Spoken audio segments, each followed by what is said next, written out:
Hey everybody, back with another vibe coding stream today. I know we have people tuning in from all over the world, so um, if you do celebrate Christmas, happy holidays to you. If you don't, that's okay. We'll be vibe coding today as usual. Um, let's see here.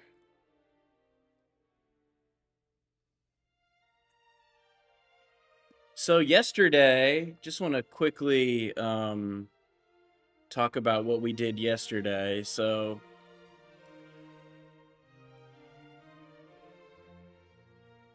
we completed this.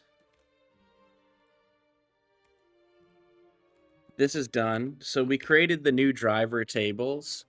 And let's go ahead and pull up PG admin here. Let's get Twitch chat down here.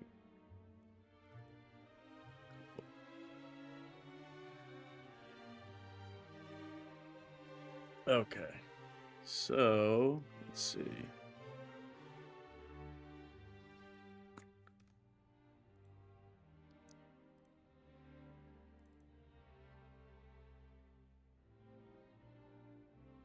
Okay, so now you can see we have a driver UUID links table and a drivers table. So we set that up yesterday. And let's get to the main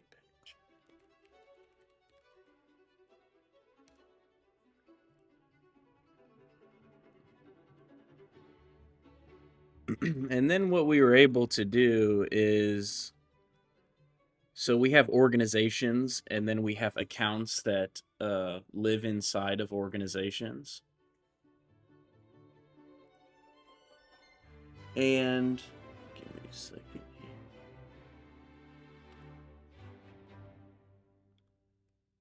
So the way that we handle permissions is with this bit string, and it's called DFS. So we use a JSON file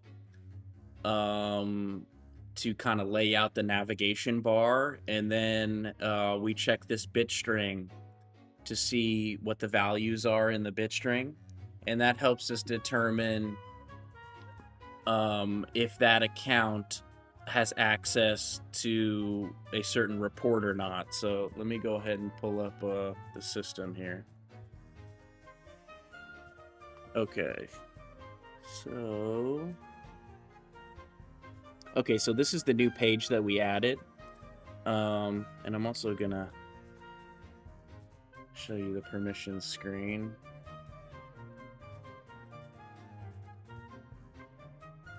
Okay, so then this is what permissions looks like right in the administration dashboard. So really every organization can have many accounts inside of the organization, but only one account admin, and the account admin is able to disable or enable these permissions. And when they disable or enable these permissions, it will modify this permissions bit string in Postgres. So yesterday, we were able to add this new page called drivers, and we created our new drivers table. And so what we're going to be doing today is we're going to start building out this page. So this is for driver identification. So this is where we're going to pull in all of our driver ID events. So if I come to this query here and run this, so you'll see these are all of our driver ID events, and our driver ID events have a driver UUID. And so we're going to take all these driver ID events and we're going to start queuing them up inside of this driver identification page. And the idea is that a end customer would come to this identify drivers page. they would see all the driver ID events, and they're going to start linking those driver ID events to their drivers. So let's come back to our notepad here. So we got to do this today. I'm going to move this down here. So let's add another item.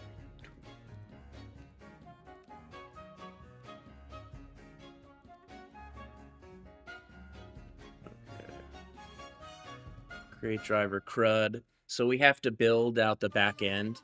So a customer can add or remove drivers. And so we have this administration dashboard here where they can start to add their drivers. Then they'll come to the system over here, see all of the driver events, and start linking those driver events to their actual drivers, right? And just so you can see, if I come to critical events and run critical events, you can see that here's a driver ID event, right? And so each one of these driver ID events comes to our system with this driver UUID. And this driver UUID is really meaningless to our customer. It's just a unique ID that means nothing to them, but they know who their drivers are. So the idea is they'll look at the driver ID, they'll see a portrait of the driver's face, and then they'll know, okay, I know that that's driver Frankie, and then they're gonna link driver Frankie to the driver Frankie driver ID, right? So come back to our to-do list. So we got to create the CRUD, and then we're gonna finish complete building, complete the driver identification front end and driver manager.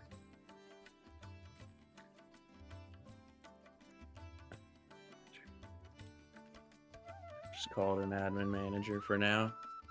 So let's open up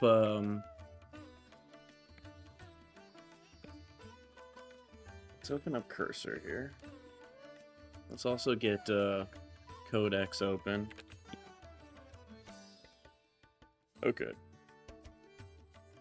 So here's an idea of kind of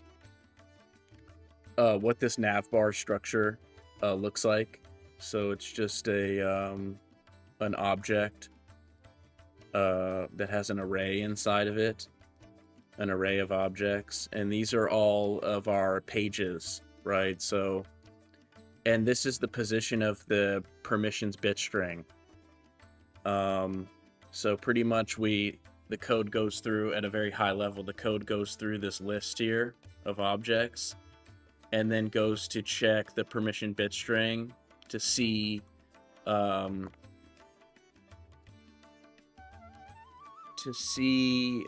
which reports or permissions they have enabled or available, right? Or they have access to.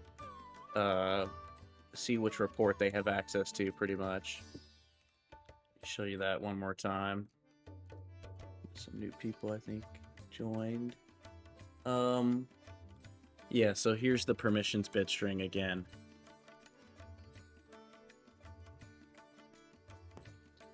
And let me just make sure quickly. I'm gonna make sure X Live is up.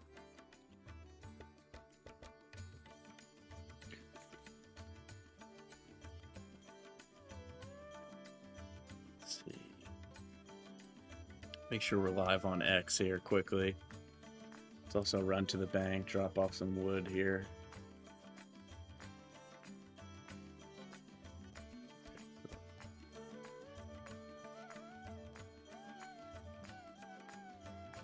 Okay, great. We are live. Nice.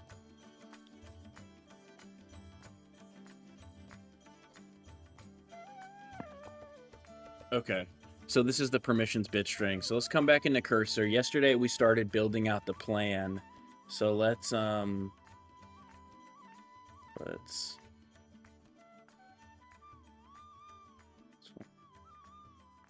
okay. Here we go.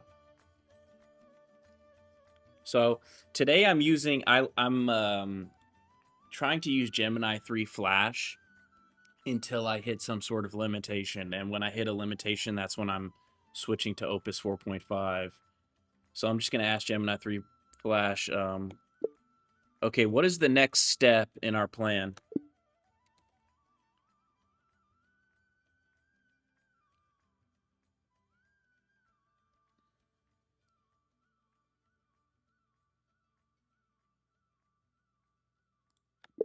Okay, before you change the directory and check out to the new branch, just detail to me what the next step in the plan is.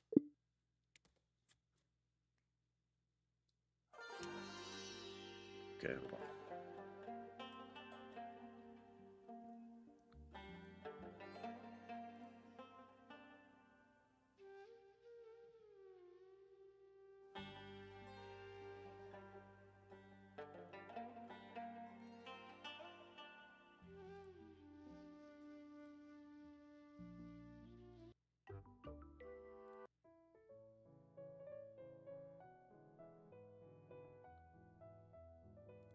Okay.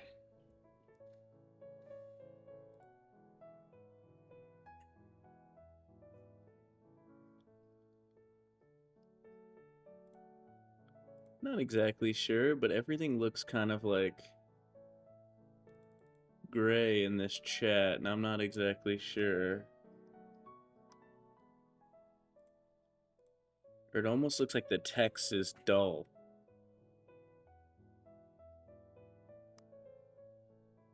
Hmm.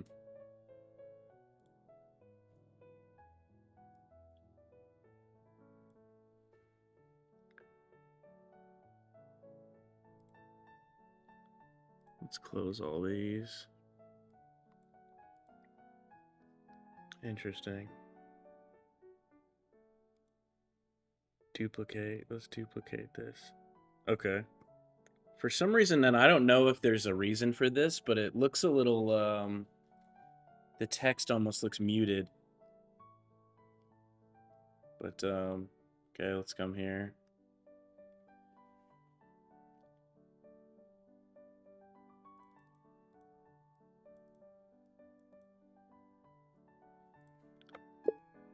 Okay, go ahead and run git status in the accounts directory.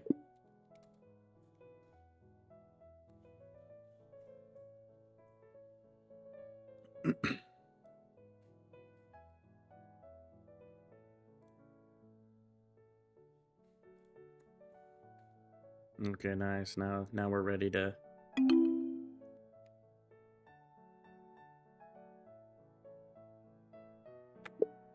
Yes, go ahead, switch to main, pull from origin, and then check out to a new branch with an appropriate name.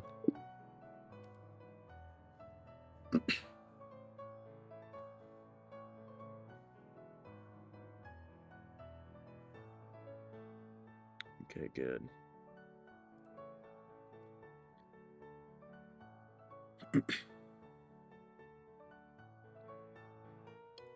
Okay. Now we're creating a new controller and a service to handle the CRUD operations to add and remove drivers to the platform. So let's see. So we're making a new directory, accounts in modules, drivers, interfaces. So we're creating a new interface, it looks like, which is okay.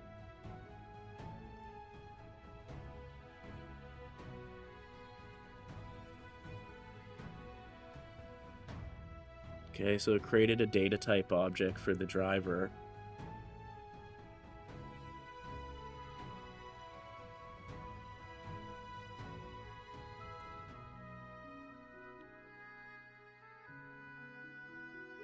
It just built the service. Let's take a look at the service quickly. Okay.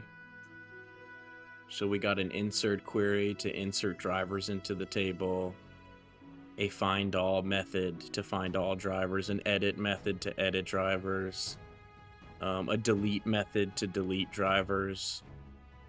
right? An unlinking method to link and unlink drivers. And here it's adding the controller. Okay. I never build it locally. I always just build it in the cloud on GitHub Actions, but let's keep going.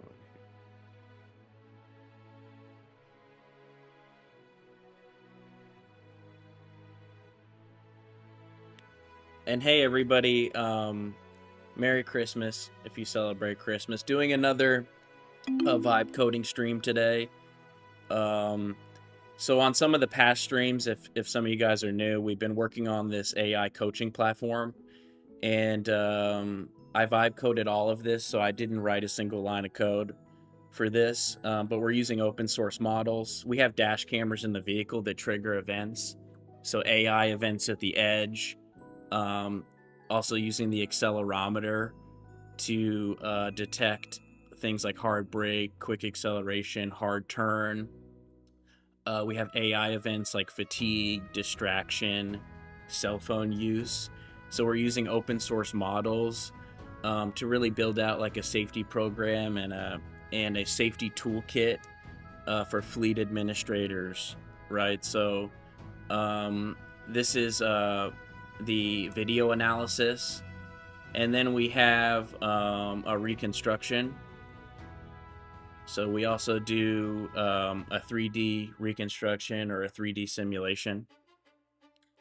And then we have the report. So if you're new here, this is kind of, we're going to continue working on this and try and really fine tune this and tighten it up and improve this. And so this is a worksheet, or really like learning content for a driver that can get distributed to a driver dynamically.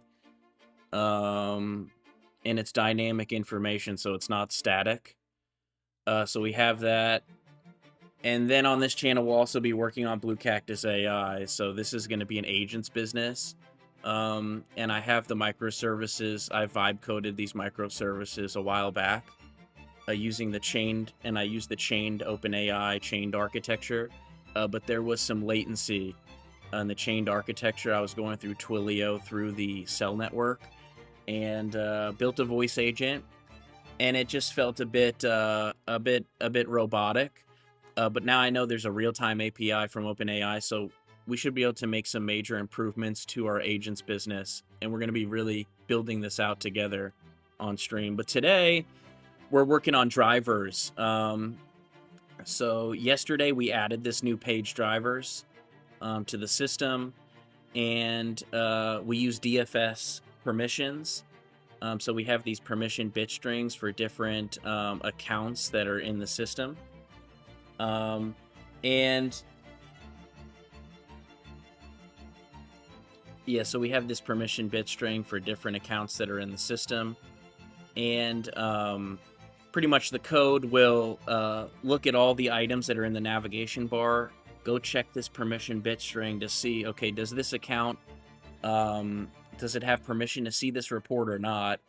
And that's how we're dynamically generating this navigation bar for each account individually, dependent on their permissions, right? So now we have these events called driver ID events, and let me just show you one quickly. Okay, so these are these events called driver ID, and so really what this is when I get into the vehicle, it takes a picture of my face, right? Driver ID takes a picture of my face, and it tries to match it to any existing images, right? So, and this is a dash camera in the vehicle. So I get into the vehicle, turn the ignition on, snips a picture of my face. And so we're at our system, we're getting these events called driver ID events, right? And if I come back up, I know we've went through this a couple times, but just I like to go through this so any new people joining can have a basic understanding of what we're doing. But pretty much we get these driver ID events at our system, right? And these driver ID events have a UUID associated with them. Now, if the UUID is the same, like here you go, here's two UUIDs that are the same, that's a driver ID match, right? If it's a new UUID, it's a completely new driver. And so if you're managing the fleet of vehicles, or you have a plumbing company or a trucking company, we're setting up a way for you to look at these driver IDs, look at the portrait or the picture, and then link it to your existing drivers. So that's what we're working on. Now okay, so we created the data type object, we created an interface, we created the service, a controller, we created a module, and then we added it into this module file because we're using Nest JS. So that's good. So I'm going to say, okay, can you commit these changes with a short and sweet commit message and push to origin?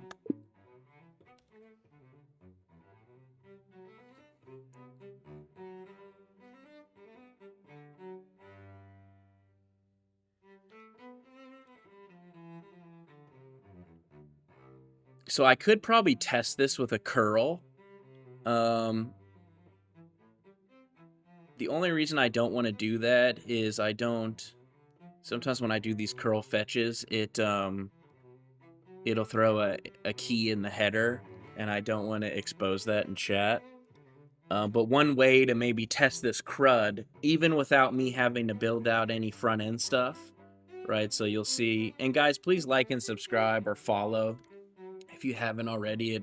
It really helps push the content out to more people. So this channel, it's about vibe coding. So we're doing a lot of vibe coding live, building B2B apps. So you can actually see me if you go back on some of the previous live streams. You can see me build out this entire front end. So I integrated these open source models, built out the front end for this coaching platform. And this is pretty complex stuff, and actually something that would have been challenging for me to do without AI. Yeah, so we're building out B2B applications, vibe coding them. And then also we talk about some high level AI topics. So if you're interested in just learning about AI, or kind of some of these discussions that these AI executives are having on a day-to-day basis, you can check that stuff out too. So okay, so here we go. Now we're gonna add our files and commit them.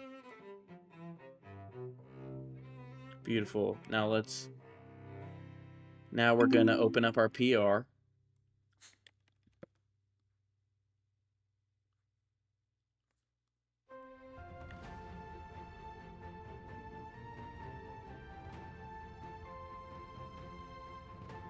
Okay, so this is BugBot.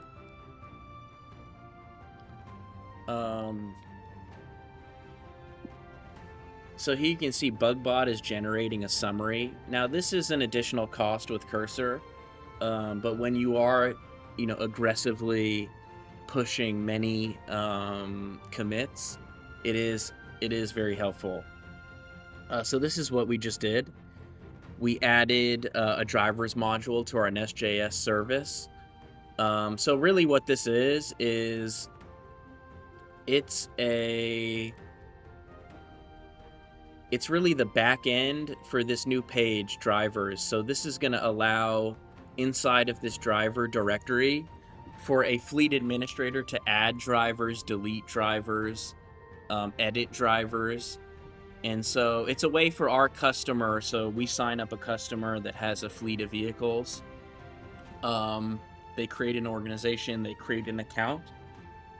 And if you're an account administrator, you're able to come into this driver manager and start adding your drivers.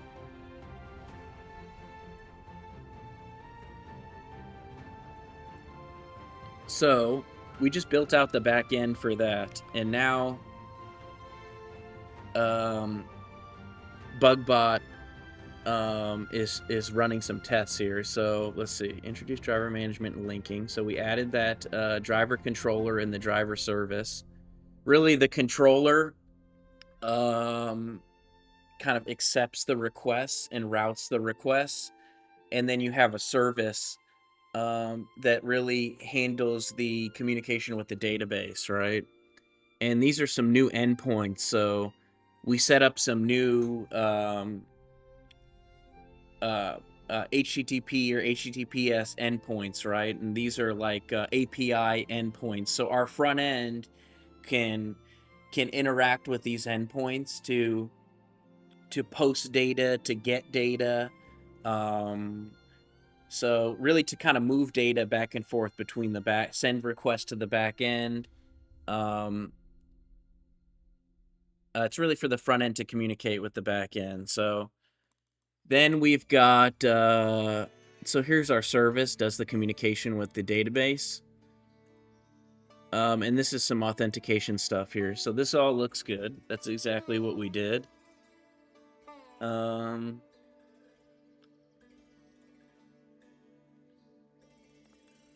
And guys, I'm going to top off the coffee really quick here.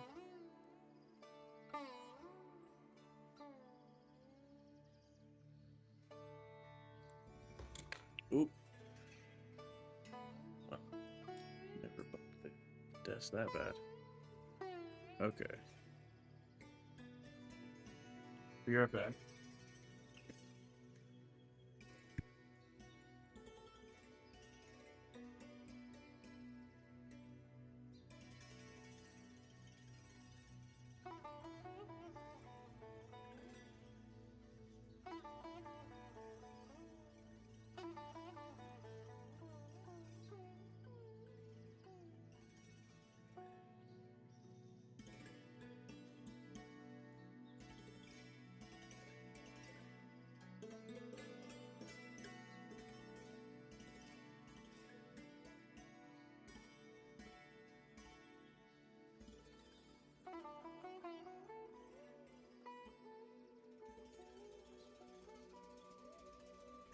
Okay, I'm back. Let's see. Okay, so interesting. Bugbot's still running. I mean, it's not a huge change, but it is still running.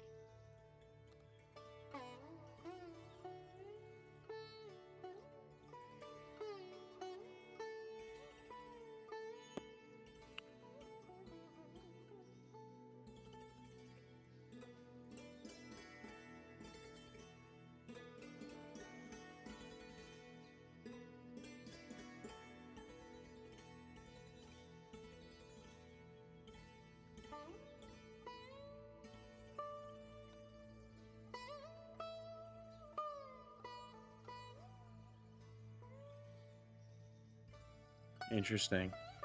It wasn't that many changes. I'm surprised Bugbot, I guess it's doing a thorough job. 7 files, 327 editions. It's not a huge change.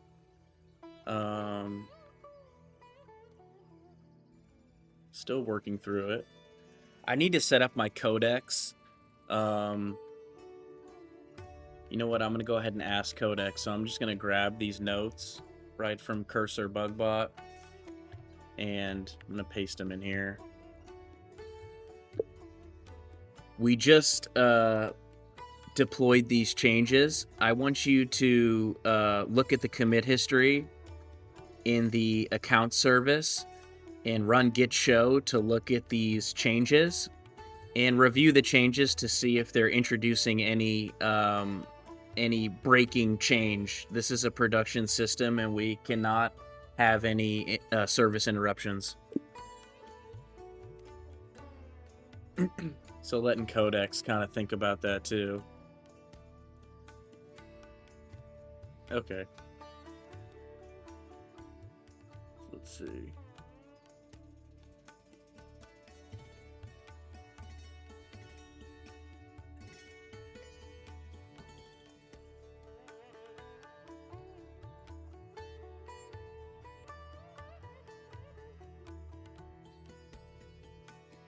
Yeah, I guess drivers don't actually belong to an organization yet.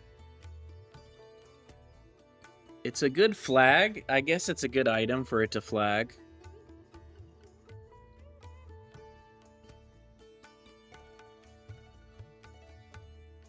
And then what is this one? The edit method uses a hard-coded update statement.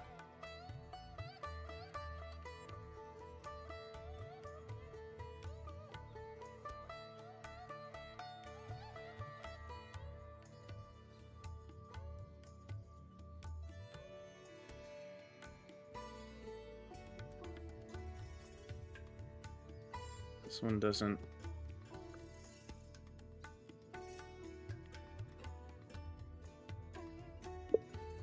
What are your thoughts on this item? Bugbot flagged this.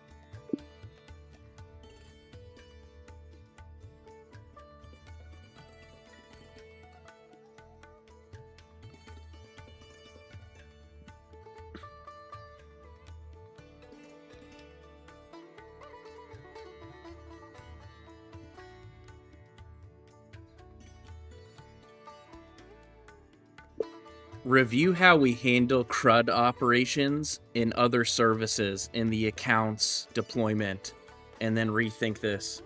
I want to do it in a similar fashion in the way that we handle other CRUD operations.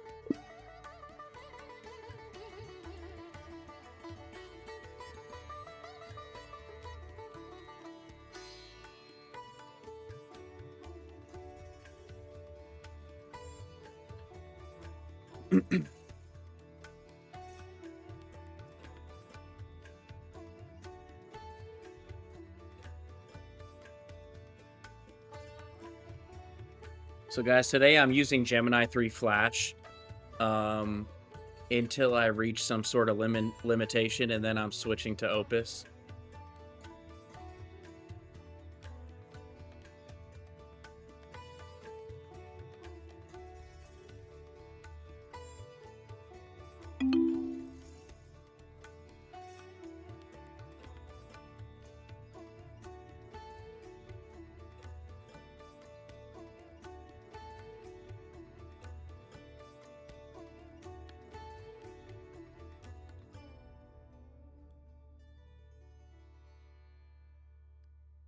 Okay, so here's the create.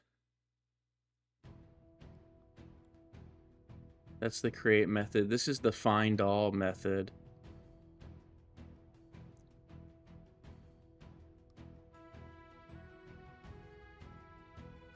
In the edit function.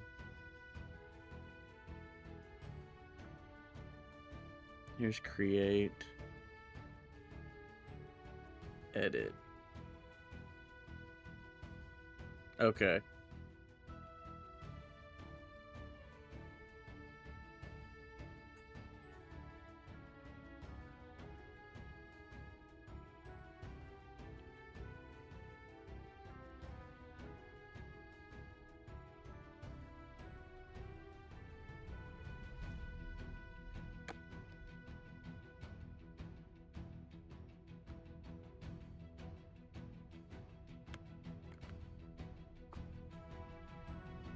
Let's see what Codex said here. Oh, Codex is still working. I'm gonna go to that other item that Bugbot flagged. I don't think this one's relevant, but let's see what Gemini 3 Flash. Now, what are your thoughts on this item? Do not make any changes yet. Just brainstorm with me.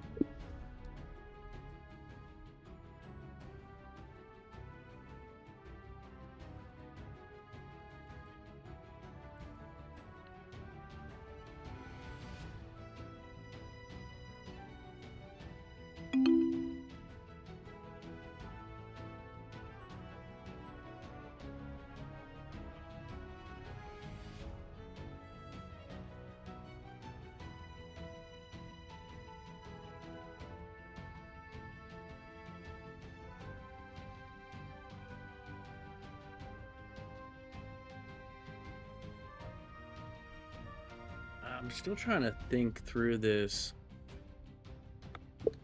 Yeah, but at the time that we insert a new driver, it does not belong to any organization.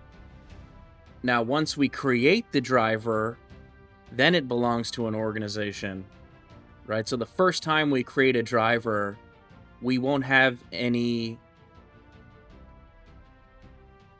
I guess we could check. Which organization the account is associated with. What are your thoughts on this?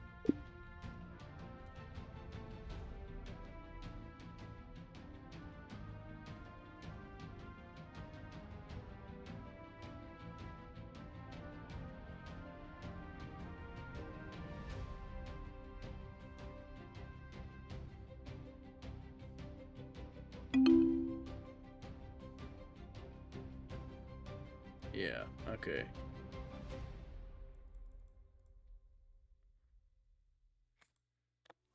How do we handle the CRUD operation when we add devices?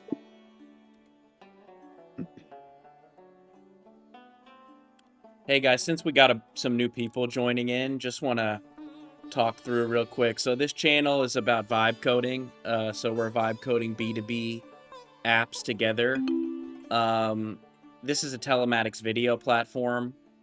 So we have dash cameras in vehicles, and we're recording the location of those dash cameras.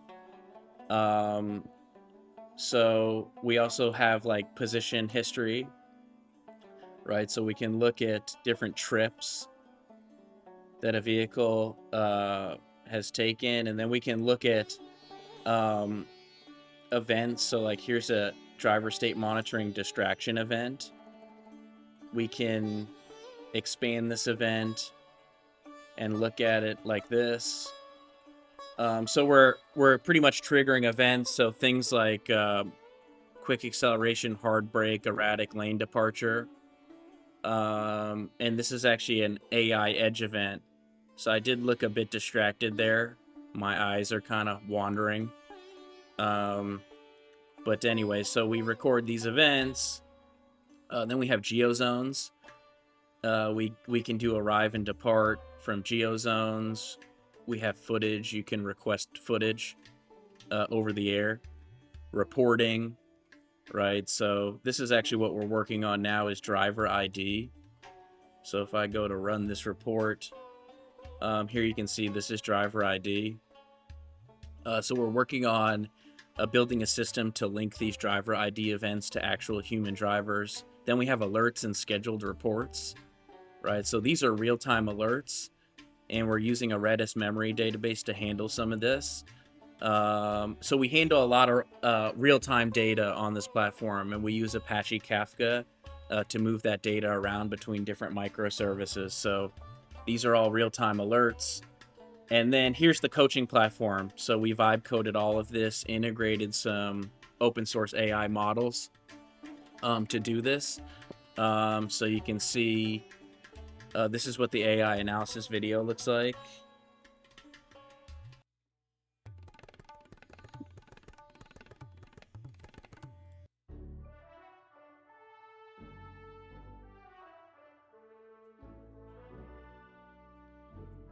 So doing object detection and depth estimation to try, and please guys, like and subscribe and follow. It helps a lot, helps push this content out to new people. If you're interested in vibe coding, you know, this is the right place to be. Or if you're interested in just learning more about AI, some of the AI, high level AI discussion about the industry and the market and where things are going, we do that here too.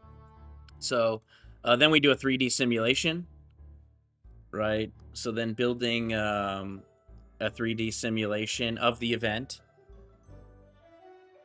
And you can see this is at a relative speed. And this is really what's awesome about this, is if I'm a fleet manager or I have a fleet of vehicles, what I can do is I can see without being at the scene of the event, right? So, you know, a lot of these companies that have, and it's really any company that has a vehicle, right? It could be a service company, could be a trucking company, last mile distribution, whoever it is. You know, sometimes the truck is really far away from you, right? 100 miles away, 1,000 miles away, whatever it is, and you want to get as much context as you can.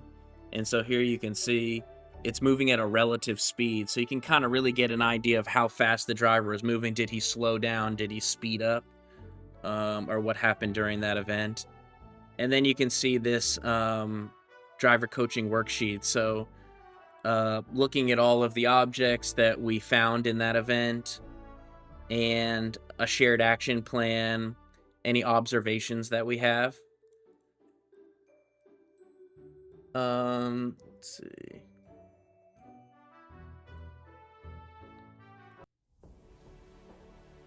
So that's the coaching platform. Then today we're working on drivers. So let's keep moving forward with this.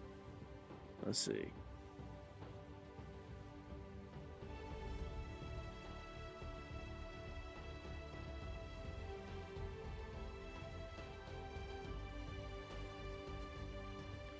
Okay, so let's see.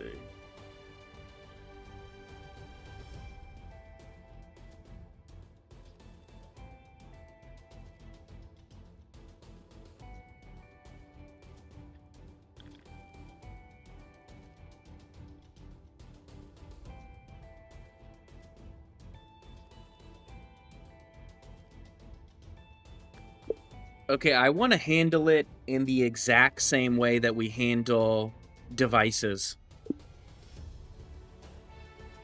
Yeah, so Kafka is a broker, right? So I pretty much receive the data at my listener service, and then we have some Apache Kafka brokers, and we take that data, pass it to the Apache Kafka brokers, and then different services have ingest the data. So like if I say, I want you to use kubectl to show me my Kafka topics.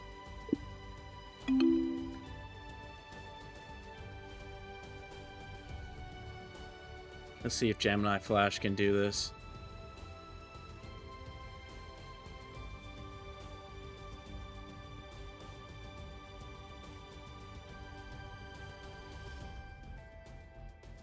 So I'm also using Strimzy, which is a Kafka open source tool to help you manage Kafka. That's made it really easy to configure it. Okay, so here are my different Kafka topics, right? So depending on the data type, different services can subscribe to these Kafka topics, right? And let me see, if I go to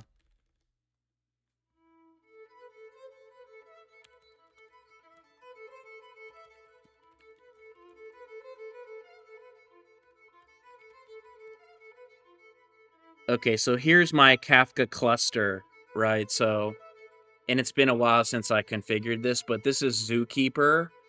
And, you know, Zookeeper helps keep these Kafka brokers, I guess, or these Kafka pods synced up, right? You know, so if one goes down, it's highly available, right? It's been a really long time since I set up this Kafka. I'm not an expert on Kafka, but we are using it, and what I'm using it pretty much to, let me see if I can show you this without exposing a key.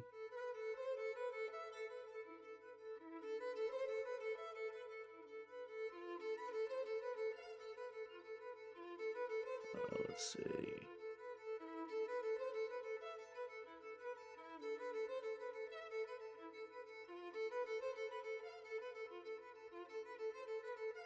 Okay, so Kafka is helping us stream data. So if you see,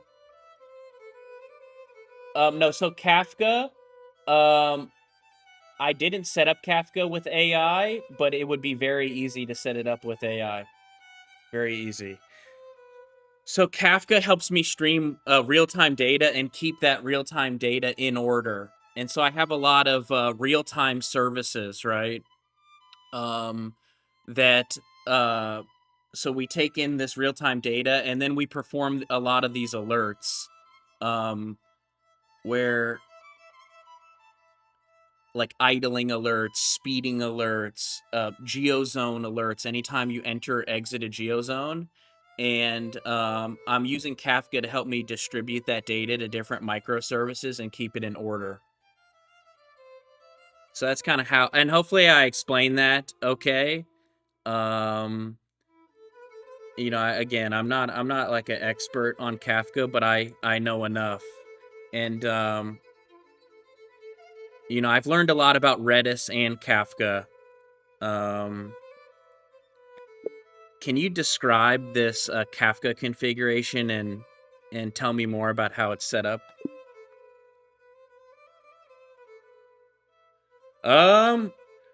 Just at the time someone was working for me that had an understanding of Apache Kafka. You know, I know there's different messaging services, but this is open source. I'm also using Strimzy, and this is self-managed inside of my cluster, right? So I'm not paying any service costs for like a managed service, if that makes sense. This is all free to use other than the compute that I'm running this on.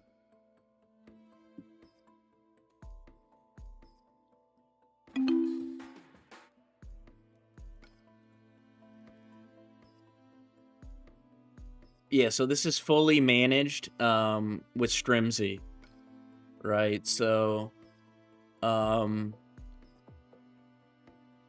my log retention is 100 megabytes, so I guess it kind of rotates the log after about 100 megabytes. I probably need to increase that. So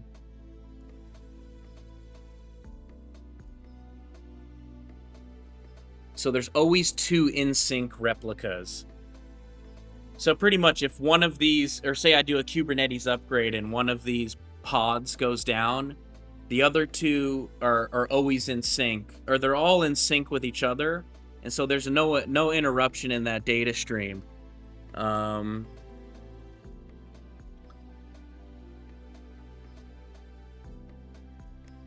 Yeah, it's been a while since I looked at Kafka, but no specific I mean, I guess I detailed the reasons. Yeah, my cluster is deployed on AWS, running on Kubernetes. AWS EKS. Oh, let's come back to this. Okay, great. Can we commit these changes and then push to origin? 1 second, guys. I'm gonna respond to a message.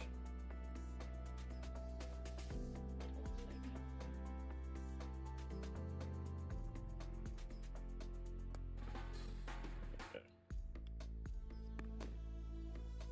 So let's see if we can keep moving here.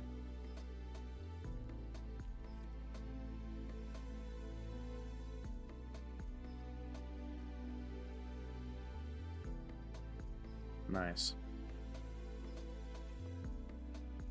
What I don't like is that bugbot doesn't run again. So now that I just pushed a new commit right here to this PR, but bugbot doesn't start executing again.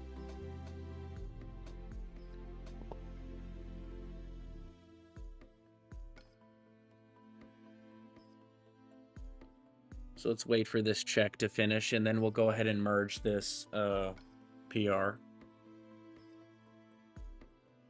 Let's see what okay, nice. Let's just merge this. Let's see what Codex had said.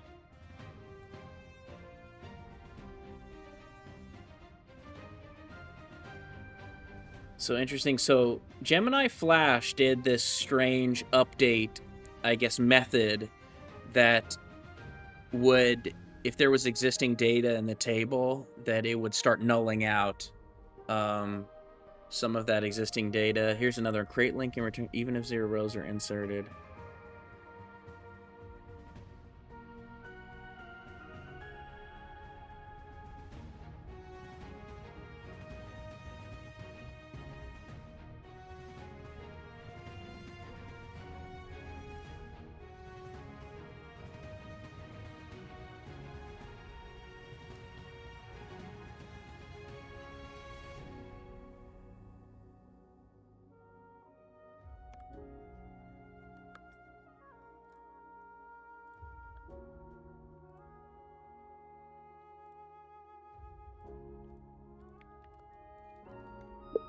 So we addressed all of these concerns, right?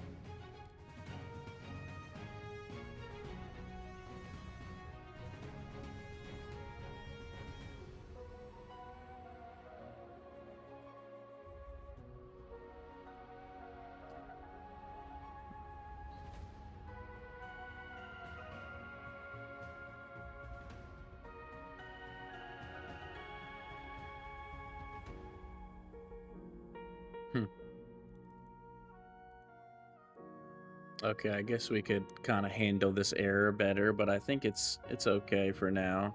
Let's go back to our... Okay, let's go to actions.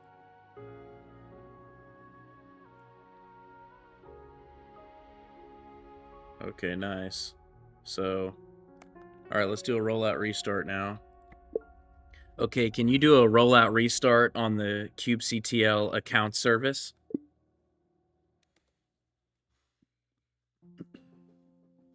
Guys, I'm gonna check. I don't have a good way to check the live chat on X. Let's see.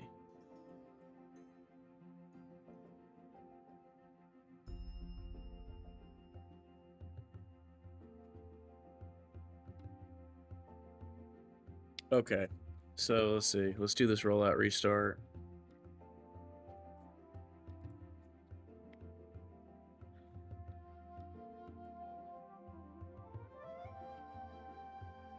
And guys, please like the video, subscribe, and follow.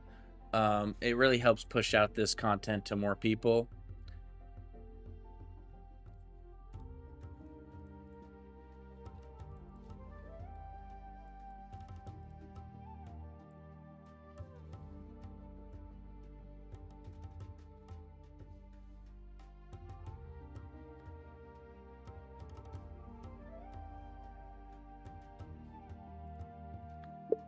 Okay, now what is the next step in our plan? And guys, we're going through this plan here. Let me see if I can find it.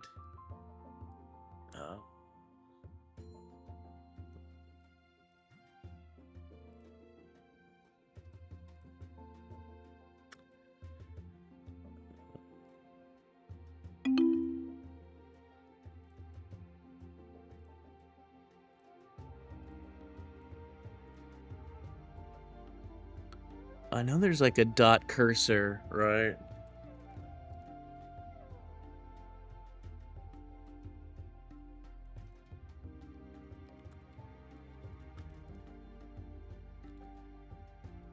I guess the plan got deleted. Interesting. It knows the plan, I guess, from earlier in the chat.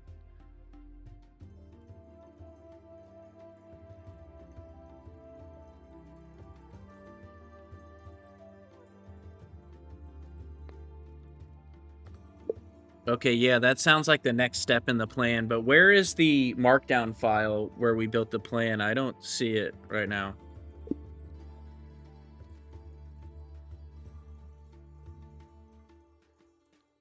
Oh, here it is.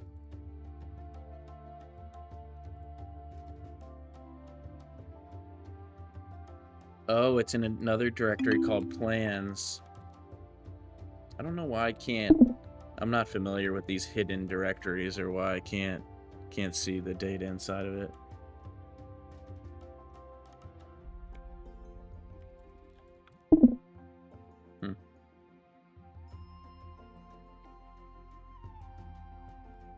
There it is.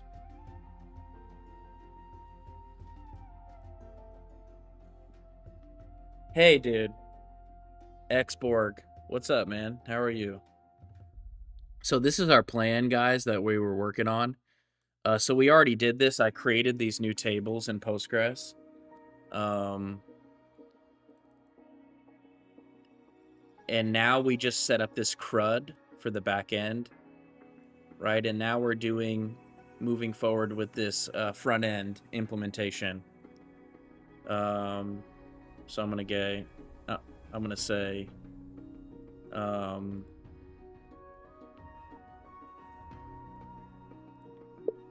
okay, go ahead and proceed with the next step in the plan. Yeah, so for cursor, I am on, I was on the $20 plan with on-demand usage, but I'm a pretty aggressive user right now. I'm on the Ultra plan, and then I'm also using Codex as well. And I have the ChatGPT Plus plan for $20. And then I'm using the Ultra Cursor plan and BugBot to help me with the PR, with PR reviews.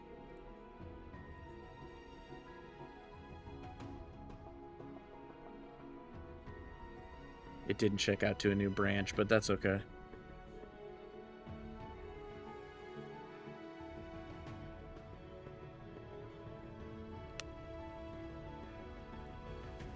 So guys, if you are new here, I'll run through it really quickly, but this is a telematics video B2B platform we're working on.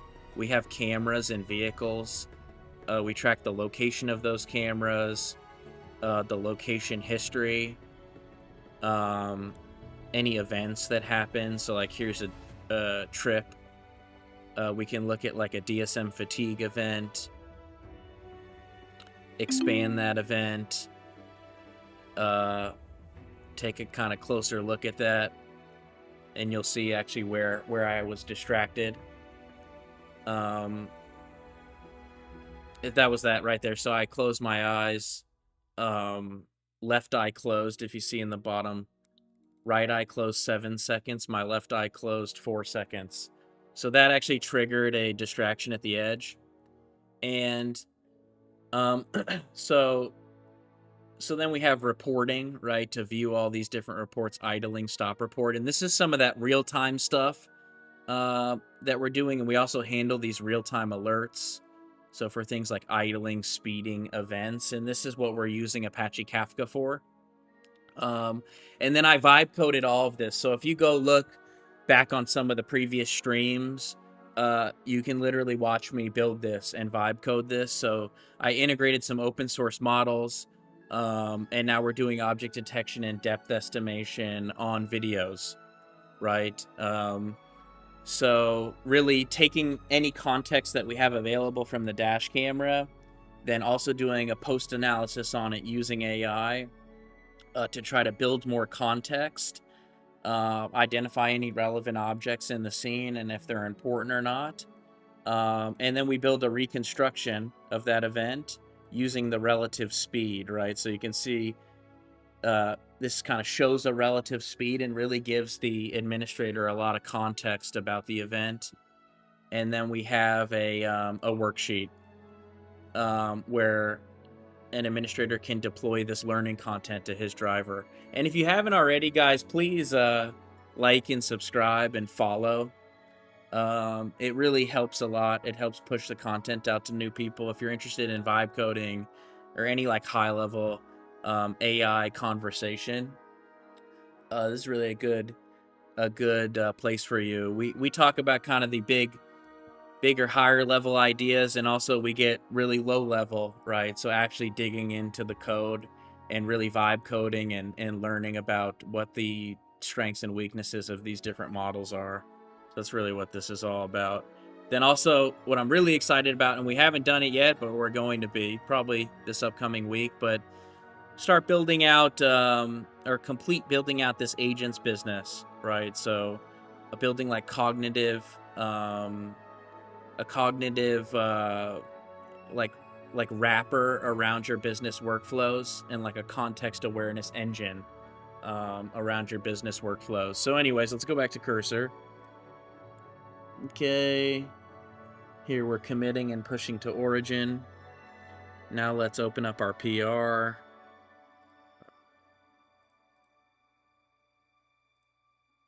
it's actually in next TS here.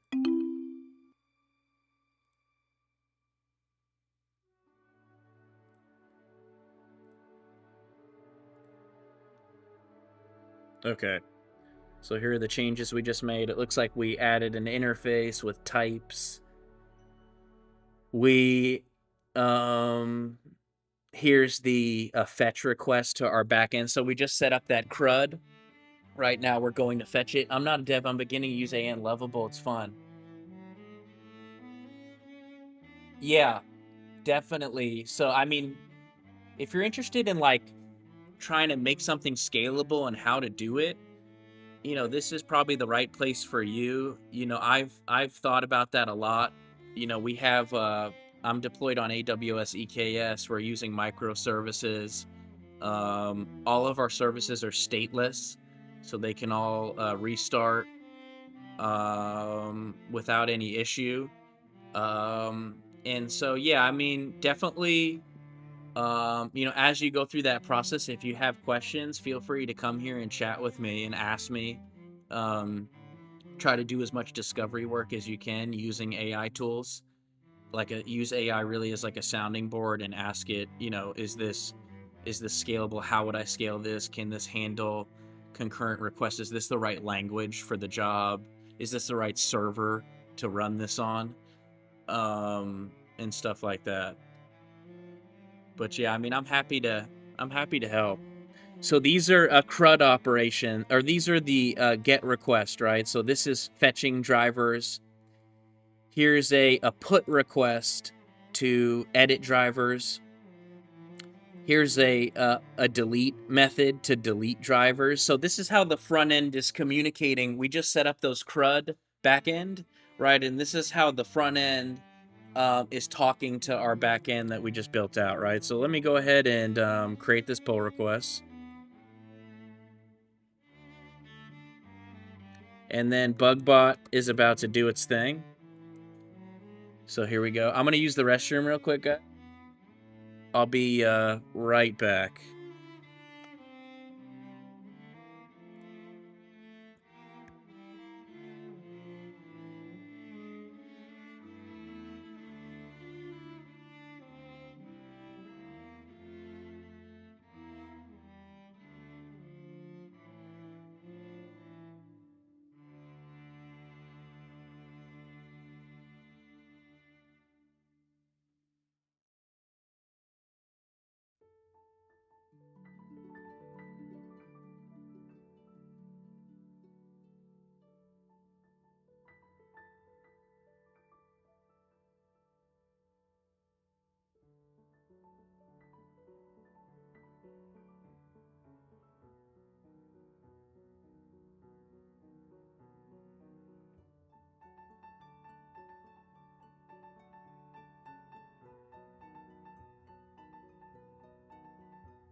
Okay, cool. I'm back.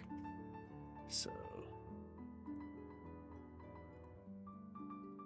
okay. So, nice. Oh, the build failed. Let's figure out why. It's a type issue. Let's see if BugBot gets it. For now, I'm just going to paste this into Gemini or into Cursor and let Gemini start working on this. But let's see if what Cursor says. Okay, so this is what we just did, right? We added a new driver interface to our front end. And really an interface is just defining the types, right? So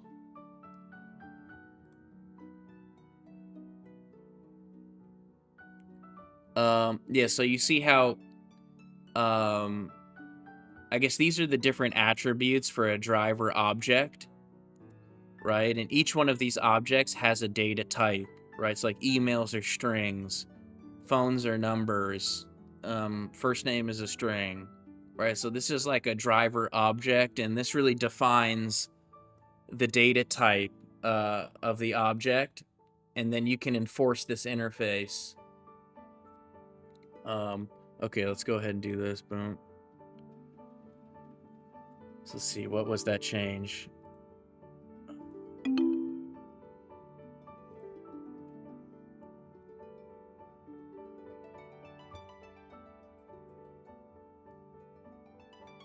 I guess we had to pass in this click handler function, maybe.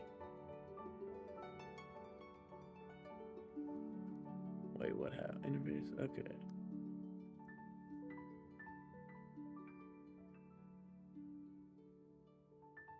Yeah, it was a prop that we didn't pass in to that component, I guess.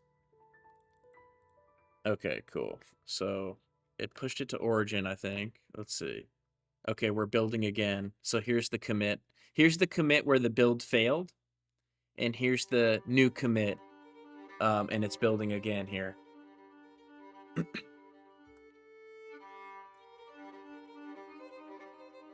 And so we should see a UI here, or actually inside of driver directory. So we can add drivers now.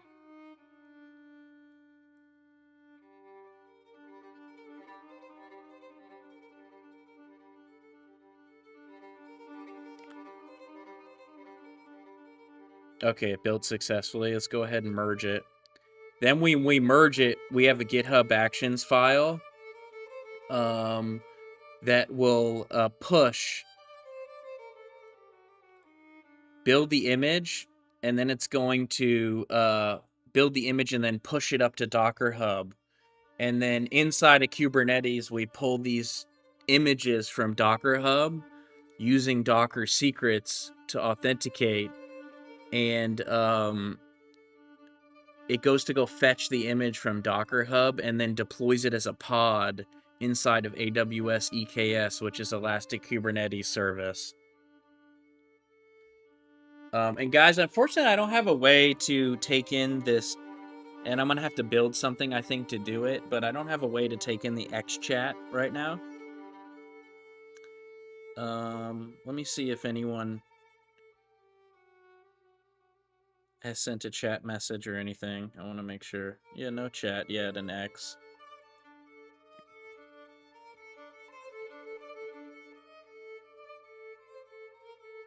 Okay. So it looks like the build is done. Now I'm going to say, okay, go ahead and run a kubectl rollout restart on the next TS front end deployment. This is called a rollout restart. So what this does is, what I'm going to do is I'm going to do kubectl get pods inside of my namespace front end.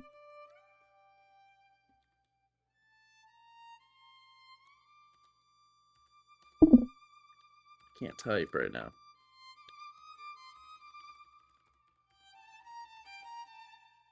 Okay. I think -W is watch. All right, so let's do the rollout restart. Okay, so now you can see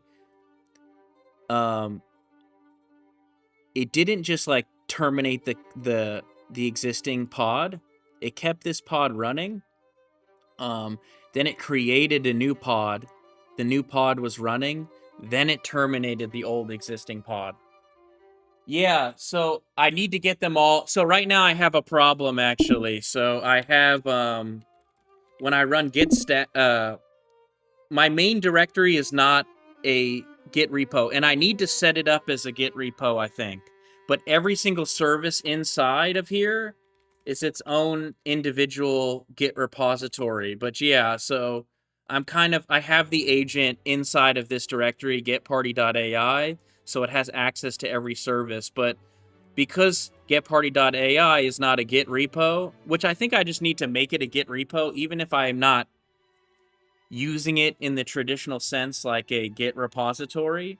But what that'll allow me to do is use the worktree feature in Cursor, because right now, if it's not a Git repo, you can't use worktree. So the only way for me to run the multi-agent stuff is to go into one of these repositories, open up Cursor, and then run the multi-agent. Now, I think all I need to do, right, is just git init, getparty.ai, and then I'm going to add an agents file that probably says, like, this is a mono repo, and every subdirectory inside of this directory or the services, or give some description about that. I also can't, like, when BugBot finds a problem, let's go.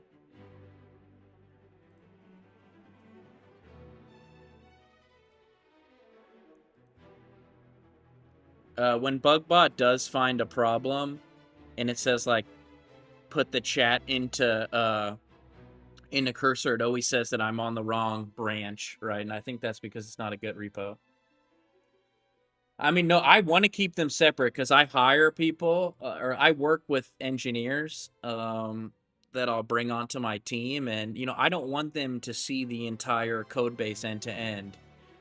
Especially because there's still some services where we may, like, have a key that, you know, really all keys should be set up as like Kubernetes secrets, right? But over the years, we've had some services where you might have like a key inside of a Docker file and the repository is private, right? But that key lives in there.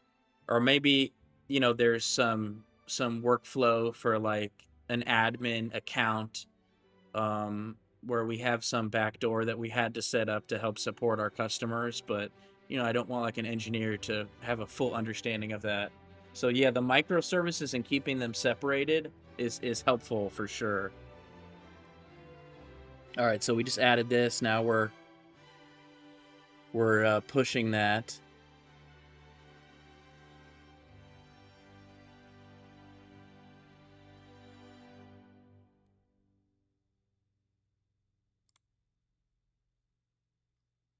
Wait, so hold on. What's going on now?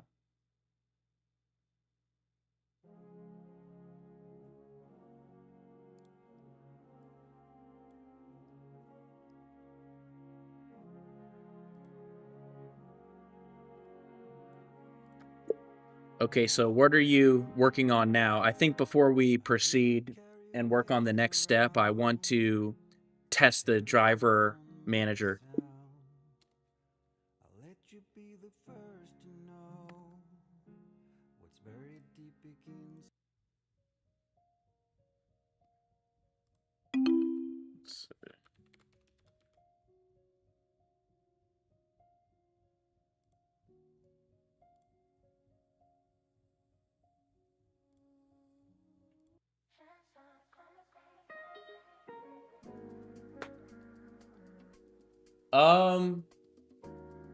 I've been doing this probably, I started off, you know, as a business guy, ended up building out a platform, worked with a lot of engineers, probably like 6 or 7 years. But, you know, recently, I guess AI, like these LLMs weren't really good enough to code with them until, I guess GPT-3, or GPT 3.5 was the first model where it was like, whoa, I need to start using this to write code. But, you know, I didn't start using like GitHub Copilot inside of VS Code and Cursor until recently. And so now I'm, you know, really moving quickly and aggressively. All right, so let's come here. Okay, nice, it's done. Let's see, actions. Okay, we merged it. I kind of been talking too much. I forgot if... Okay, here's another change we need to implement. This is the identify drivers triage that I don't want to push yet. Okay, can you go ahead and open the logs and follow them? I'm about to test the driver manager front end. Okay, let's go here. Nice. So here's the driver manager, guys. Yeah, well, this is a development environment, but yeah. So I have like yeah, we have production customers live that are running the system. It's stable. Probably handling, I could tell you, it's like it's a lot of data that we're able to handle real time. The devices report like every 6 seconds. So handling that with Apache Kafka and Redis. This is how many services we have.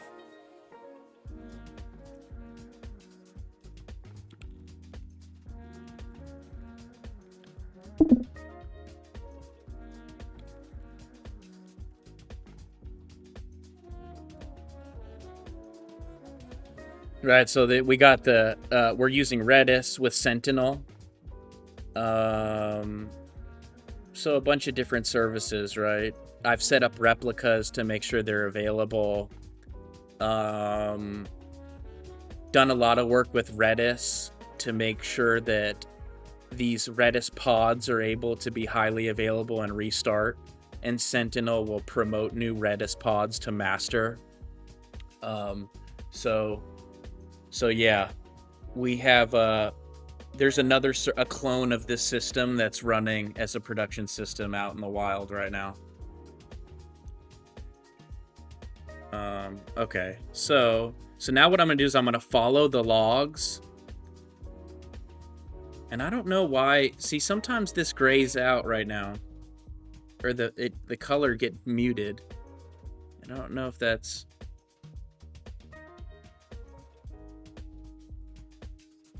And I don't know if that's because I'm.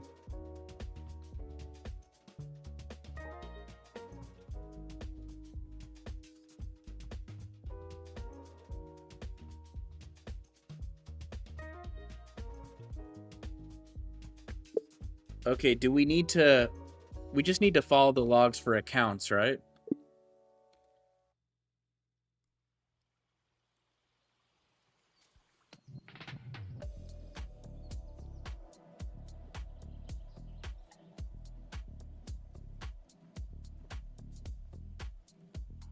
Okay, so now this is running a follow. I want to make sure it's not printing any sensitive stuff in the log real quick. Hold on.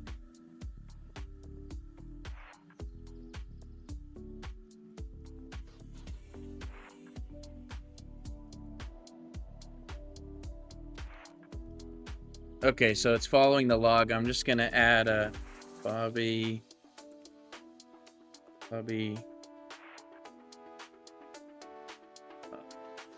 Or let's do Santa Claus. I don't even know how to spell Claus.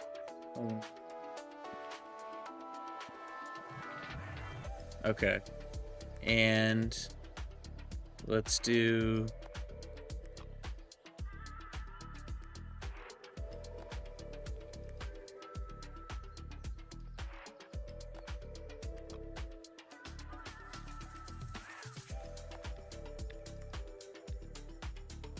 Okay, we're gonna add this driver.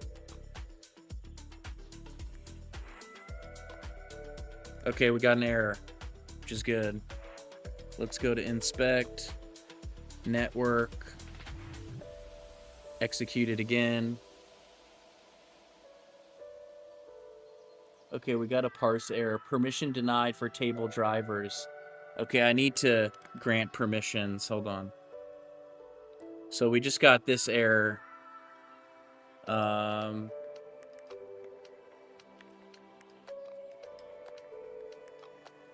I just don't want to show the log right now, but let's pull this back up.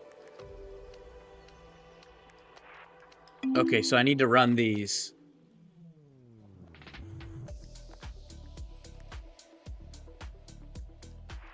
So let's go to PG admin.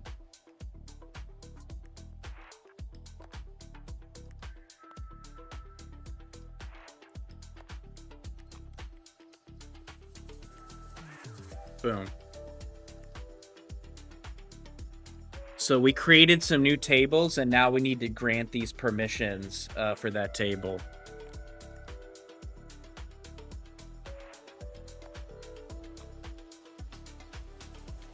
Boom. So now, let's try this again. Boom. Santa Claus is in. I love it. Okay. I love it. So, let's see.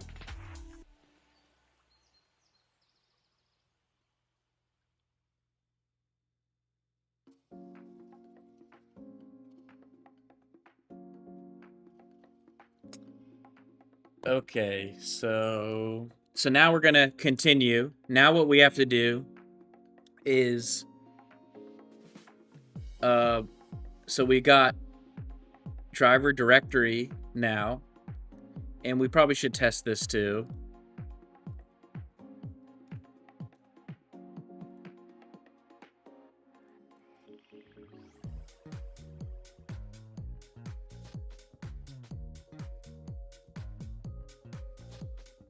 Okay, we just got an error trying to do the update.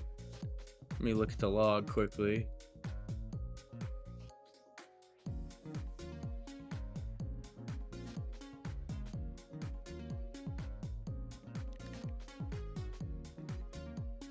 So guys, you're seeing how I'm debugging an API right now.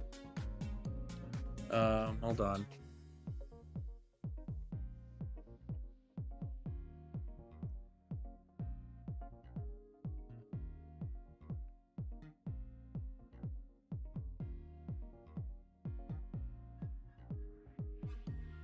Yeah, there might be something sensitive in the log. Let me just keep cursor over here.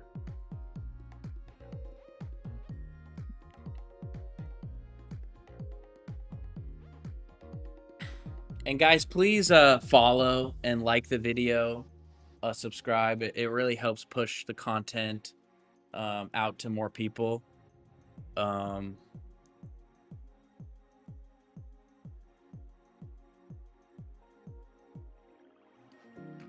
Okay, it had a logic error in the edit method. It's fixing it now. And guys, this is all with Gemini 3 Flash. And Gemini 3 Flash is pretty cheap actually right now.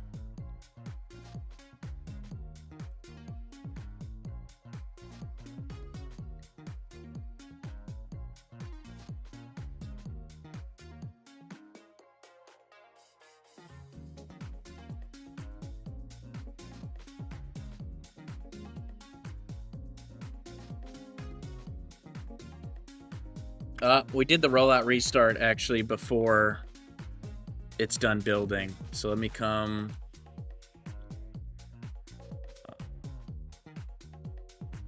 So it's not that. Let's go to the other repo.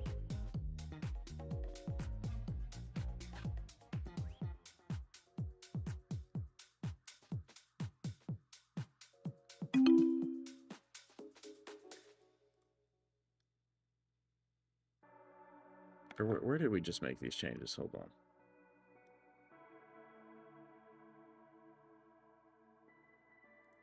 Yeah, that's in accounts. Yeah, that's what I thought. Let's go back to accounts.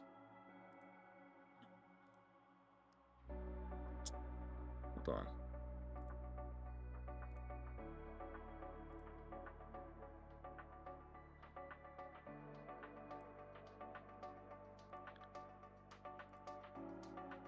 Okay, nice.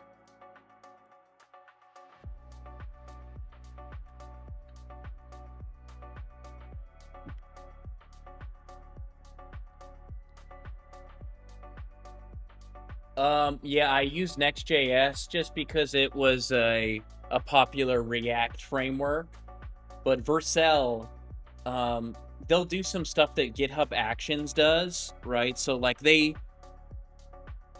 I'm hosting the website on AWS EKS, so there's no need for me to use Vercel. Will like host your website. It's a good way if you're just building out a website. I think they'll help you host your website. They'll help you build your code, and they have an environment for that, right? But I'm using their React framework called Next.js that has some quality of life stuff. But I'm not hosting the site on Vercel. Instead, I'm using this stuff called GitHub Actions that builds a Docker file. Then that Docker file is pretty much like an image of the application services. That image is on Docker Hub. And then inside of AWS EKS, I go fetch that image from Docker Hub and deploy that image as a pod inside of the Kubernetes environment, and that pod runs on a server, right? So like Vercel, like if you just have a static website, I think they'll even help host it for you for free. But this is a pretty like complex web app. It's not just a static website. There's a lot going on. And so, there may have been, during development, actually, when we first started developing the product, we were deployed on Vercel, or like the very first web page was deployed on Vercel. But we ended up just moving the website and the web app, hosting it ourselves. Okay, so this is what we just did. So we fixed the SQL logic error. Now BugBot's running.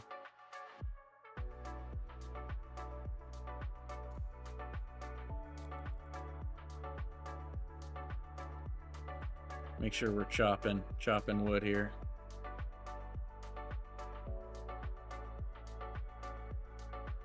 Nest.js is a different framework.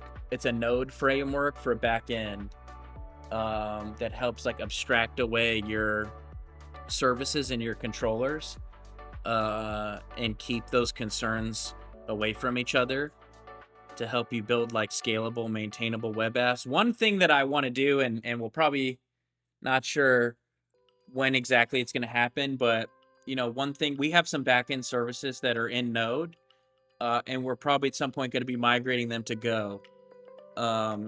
Just because Go doesn't have a heavy run time. The cold start time for Go is faster. Yeah, so I had a legacy service that was deployed on EC2. Technically, it was like still a microservice because I had different services running on one EC2 server. But we had these services deployed on a server, and you know, no images, no Kubernetes, nothing like that. Just deploying the code on the server, compiling it on the server. So that was kind of like more like a monolith structure. And then we started having like scalability issues, or it wasn't easy to just scale it up, right? But now I'm on Kubernetes, right? Which it's easy for me to just scale up a node group or just add more servers to a node group, right? So like if I see that one of the services is having like memory pressure or CPU pressure, it's easy for me to just add new servers. Bugbot's really taking a minute here, huh? It's easy for me to scale it up. Like I can scale it up if I sign up a customer that has 10,000 vehicles tomorrow. You know, I'll be able to handle that volume of data because Kubernetes makes it easy.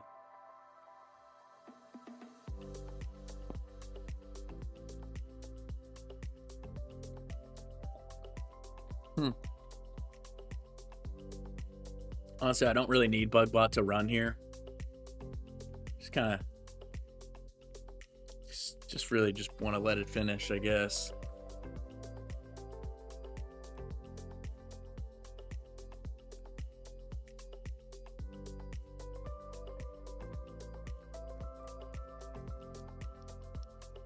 Five-minute Bugbot review for a simple change, actually.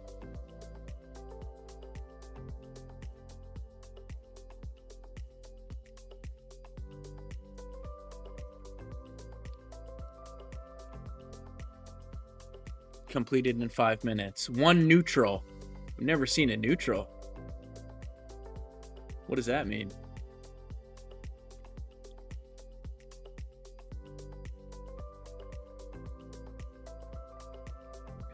One bug reported. Okay, where is it?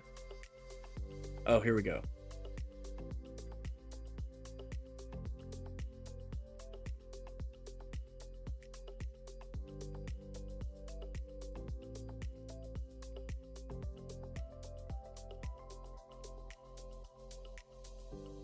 All right, we're not handling the status code if there's a database failure, I guess. We're not handling the status codes properly or returning the appropriate status code to the front end if one of the database operations fails.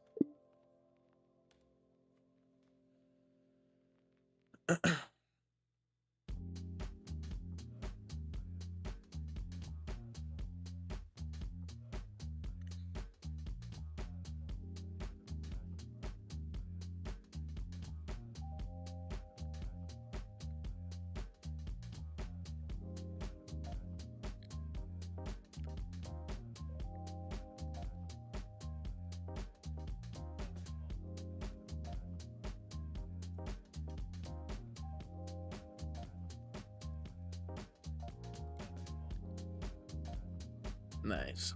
Okay, so what that is too, just if and I know there's vibe coders here, right? And not everyone is super technical. Some people, and there's going to be a lot of like business people or entrepreneurs that are going to start getting more technical, right? Because I think it's easier than ever before to learn coding. But pretty much what's happening is we have a front end, and the front end is like the web app, right? And the front end is calling our CRUD scaffolding that we have built out on the back end that pretty much adds the drivers, deletes the drivers, edits the drivers. And what happens is we need to handle kind of failures gracefully, right? And so no, so what I want to do is run on AWS Spot instances that are like 80% cheaper than like on demand, or than instances that are always available. So the idea is, say I have a listener service that's stateless, and I can, in Kubernetes, I can set up like 10 replicas of that service. And if you don't know what a replica is, and this is just an idea that I've been thinking through.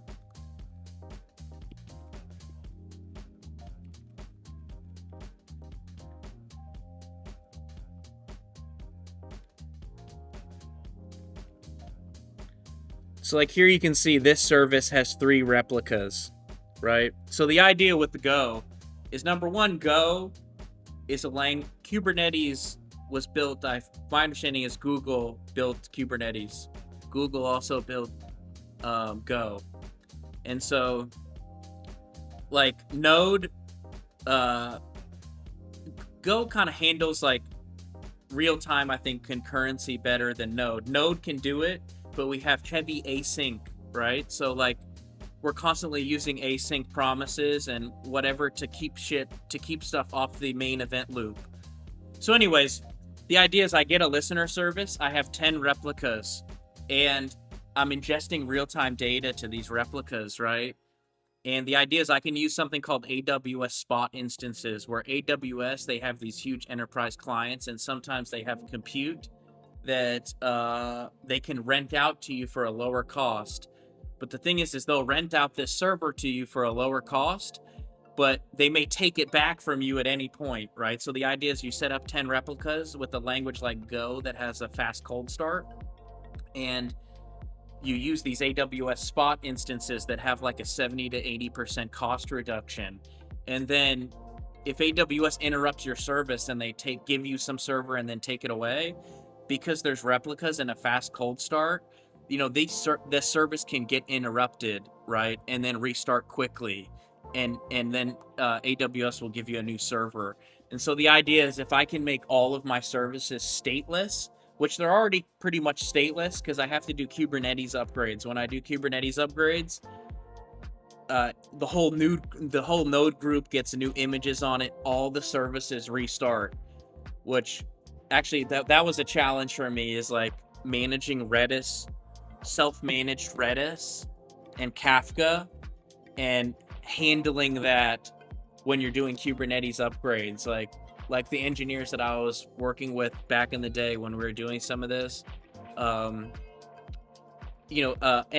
we were moving very quickly, so you know they were kind of narrow in their focus to try to deliver a solution, and some of this like operational stuff was not priority. But one thing I understood is that, you know, there was some work to make sure that Redis and Kafka could restart and reschedule those pods on new nodes without any interruption.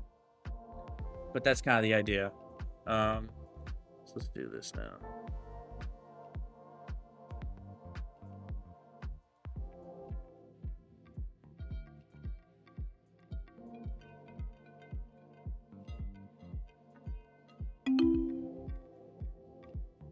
Okay. Well, it did the rollout restart before I wanted to do it. That's okay. Okay, here we just pushed another fix. This was to return those valid status codes. No, yeah, I've never worked as a I mean, this is like a business. This is I'm an entrepreneur pretty much, so this is what I would do if I was on stream or off stream. I'd be doing what you see right now. So this is a telematics video business that's more mature. And this is so we have a good amount of customers on this system. But we're going to be building a new agents business together too on stream. Live vibe coding it. And there's a short from way back where I did I worked with the voice agent a little bit, but we have a lot of that voice agent built out, but we're going to be really taking it to the finish line and kind of building that business together, thinking through, you know, how can we acquire our first customers and the whole thing. Okay, so let's go ahead and merge this.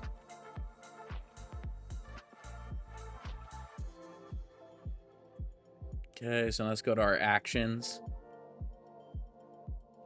Here's the Docker image.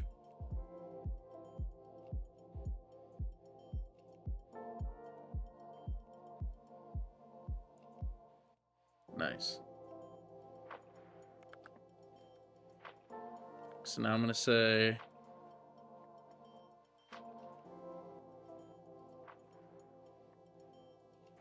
yeah, so I started off as a reseller.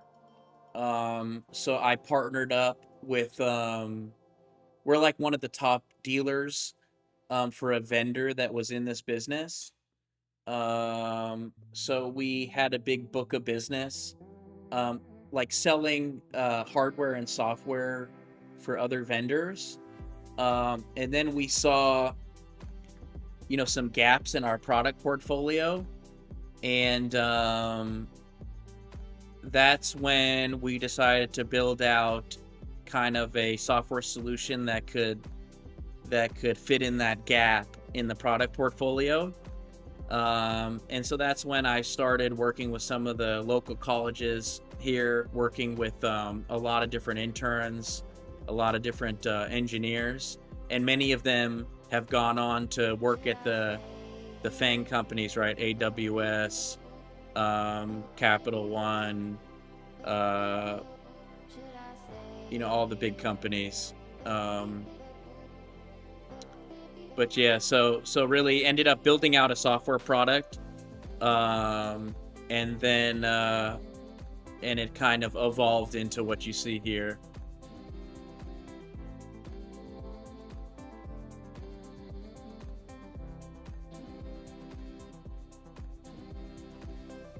And you know, again, I'm a self-taught programmer. I worked with a lot of smart people who and they helped teach me, or I kind of absorbed a lot of knowledge from them over the years.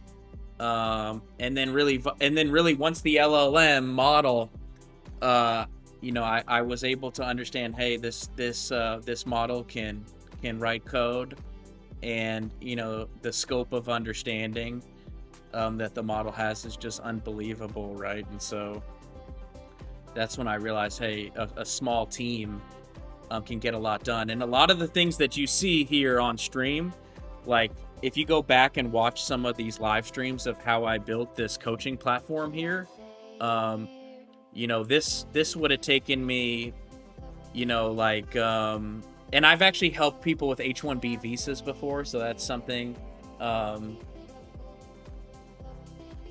Yeah, exactly.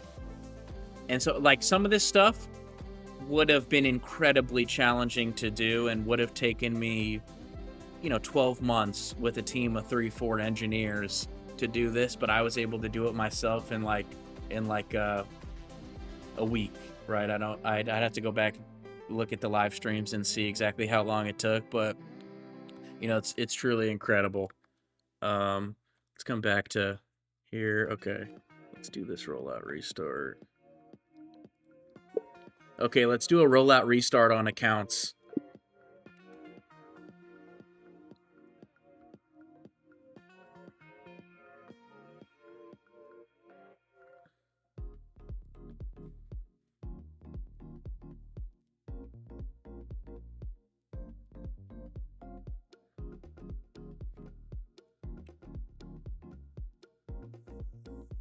Okay, so once this is done, we're gonna test it.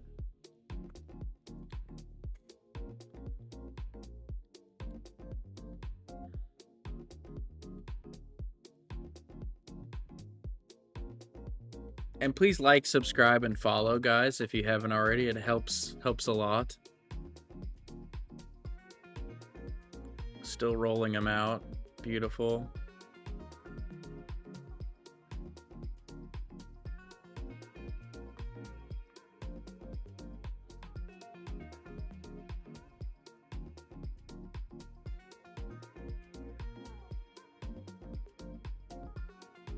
Nice, done. Okay, so now what I'm gonna do is come back here, go to drivers, driver directory, and then I'm gonna do here is so this is the dev console, and I don't know how technical people are here in the chat, or I'm really here to help people at all technical skill levels. I just kind of enjoy it. But if you right click here and you click inspect, and then you come to network. So this is the browser dev console, and it's going to show all network requests, right?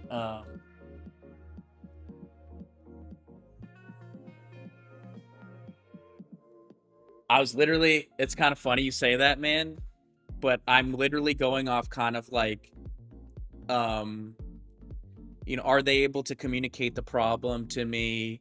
I kind of know the general questions to ask about, like, is it secure? Is it scalable?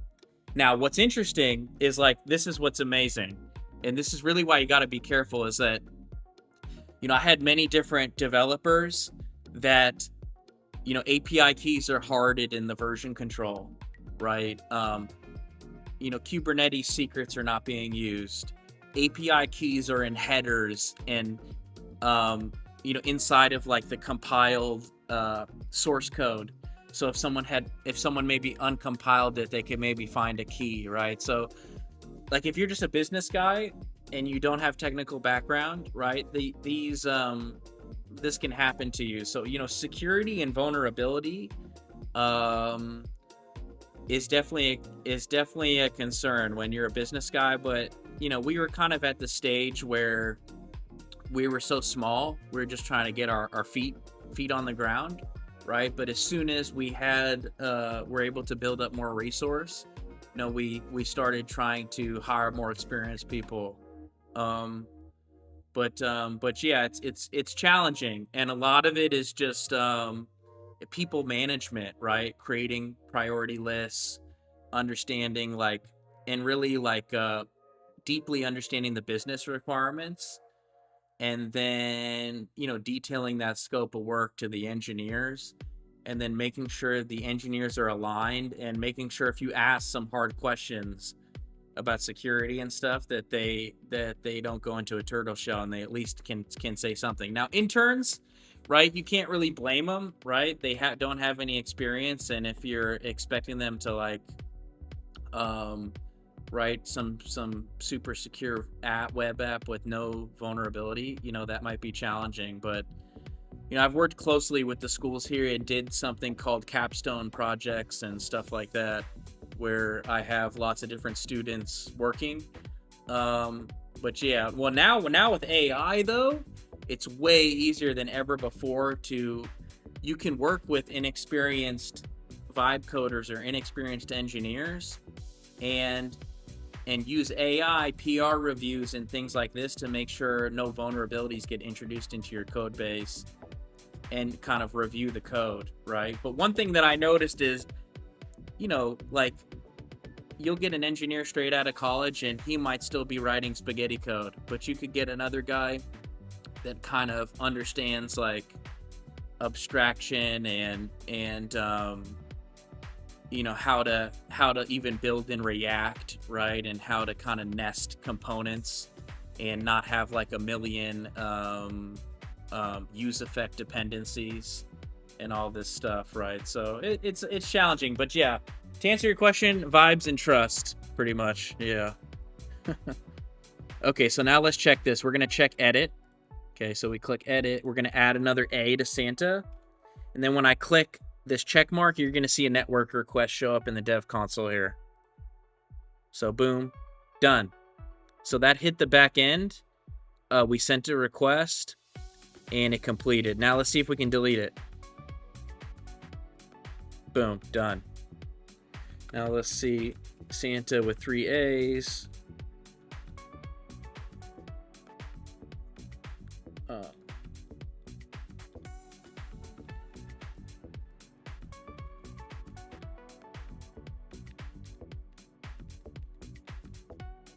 Nice. Okay, nice. So we add another one. Now we're going to proceed with building out the... Okay, great. This is working. Now let's proceed with the next step in the plan. And before I go through here, guys, I just want to show you the plan one more time. And it's kind of... I need to figure out a... I can't see the plans inside of the dot cursor. Let me see if I can... It's embarrassing that I don't know how to see the directories inside of a hidden directory, but let's see. Let's see the files inside. Right there.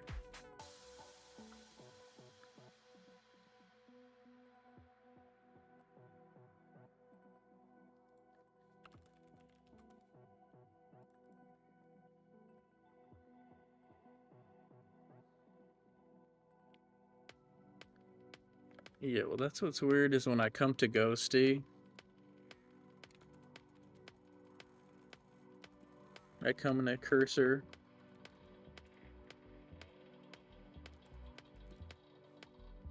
And I don't see the plan.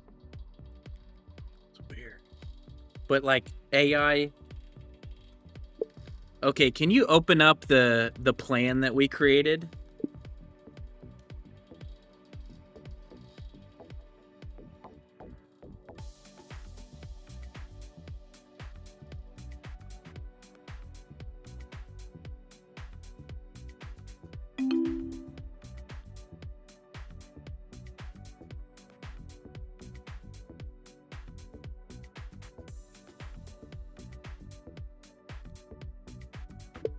Where is the driver management plan file? Can you open it? Oh, there it is.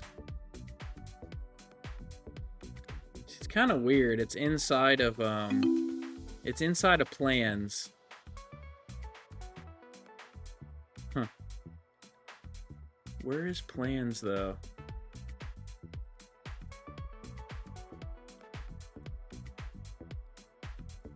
I can see it here. Here are my plans. It should be inside of that directory, though.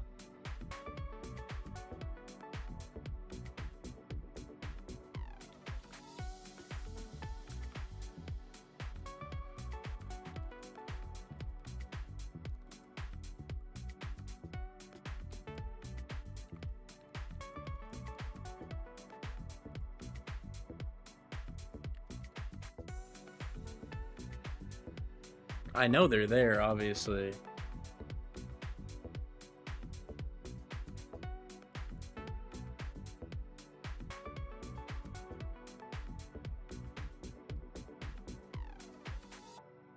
Interesting.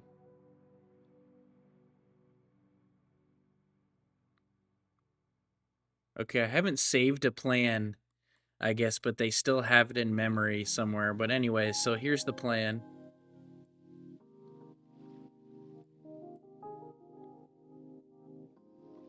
Which is interesting. Why can't I save this? Oh, save to workspace. Let's save this one. Cool. Nice. Now it goes into the workspace. Okay. So this is what we've done so far.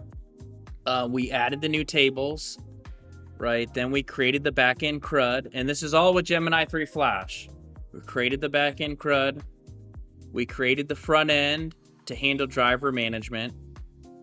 Now we're gonna create the front end to handle driver identification. Okay. Okay, can you move forward with the next step in the plan? Or tell me what the next step is first, and then I'll let you know whether to proceed or not.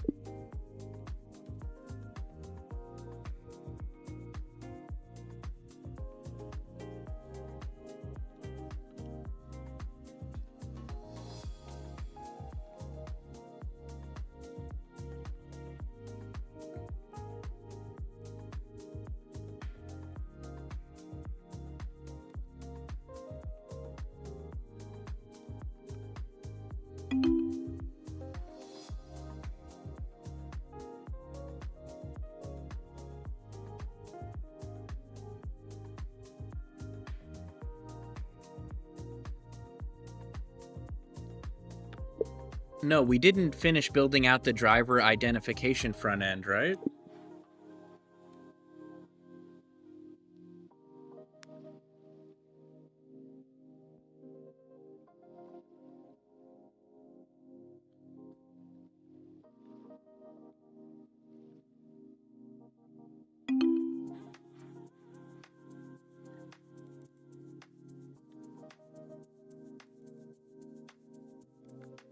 Okay, so we did push this, I think.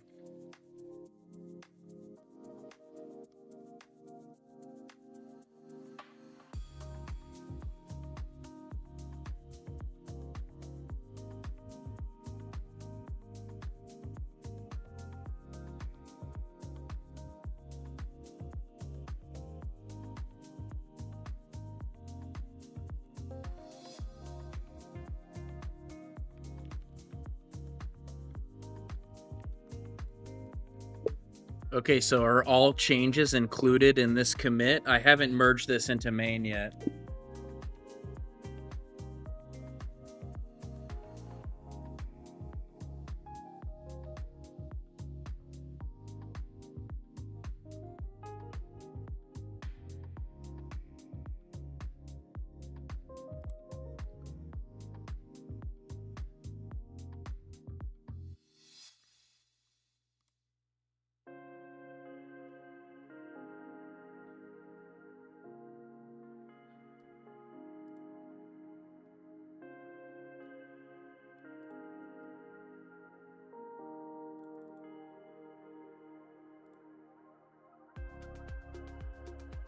Let's look at these changes real quick.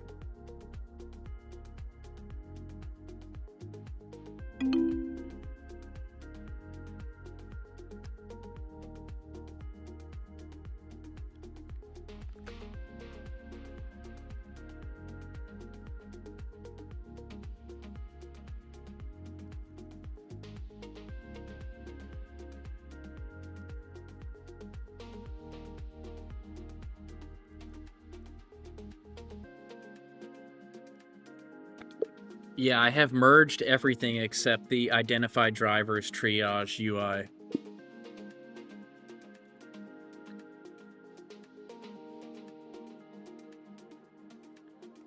Guys, let's go ahead and just create this pull request here.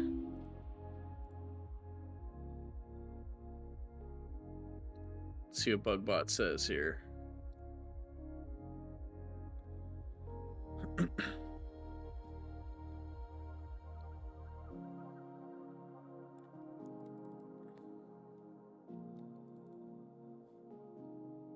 Guys, I'm going to use the restroom real quick.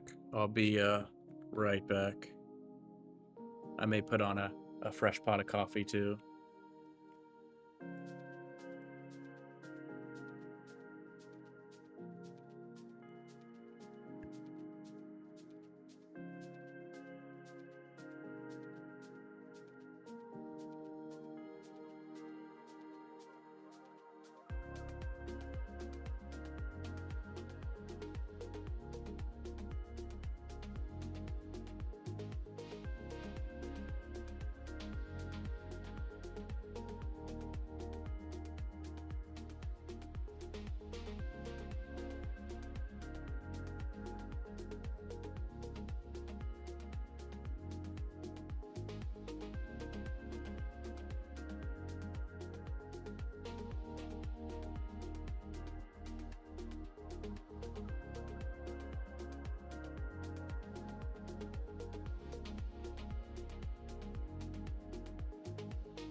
Okay, I'm back for now. Okay, so cursor bugbot's still running. Here's what we did. So implements the identify drivers triage flow with backend integration and user feedback.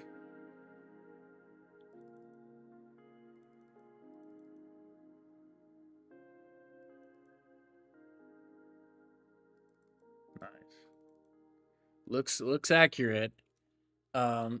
So now what's going to happen is now we're going to have these driver ID events that we spoke about earlier. And these driver ID events are going to have a picture of someone's face, and we're going to link those to the existing drivers in this drivers table. And please, guys, if you haven't already, please like and subscribe. It helps a lot. If you're interested in vibe coding, this is the right place to be. We're going to do a lot of vibe coding live. Or if we're interested in like some commentary on meaningful AI discussion, this is the right place to be too.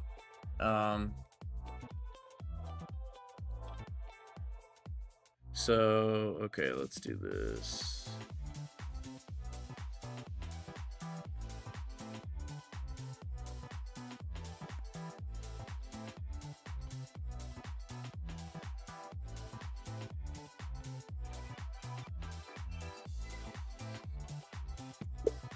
I just merged it now. Can you do a rollout restart on Next.ts?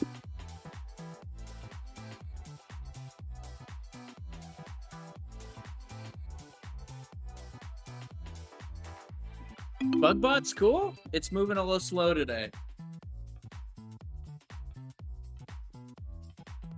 Hey, Sina.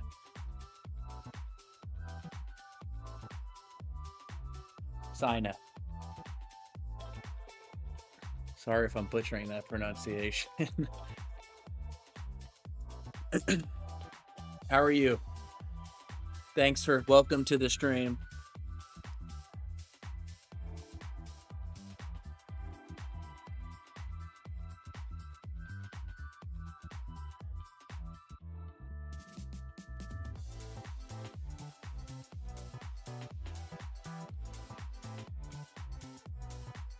Just waiting for Bugbot to finish.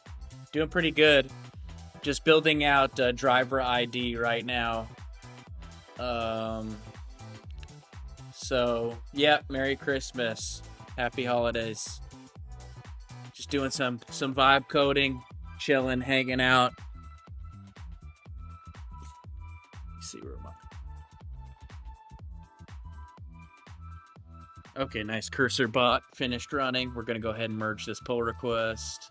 Let's go to actions. And here's the Docker file it's building.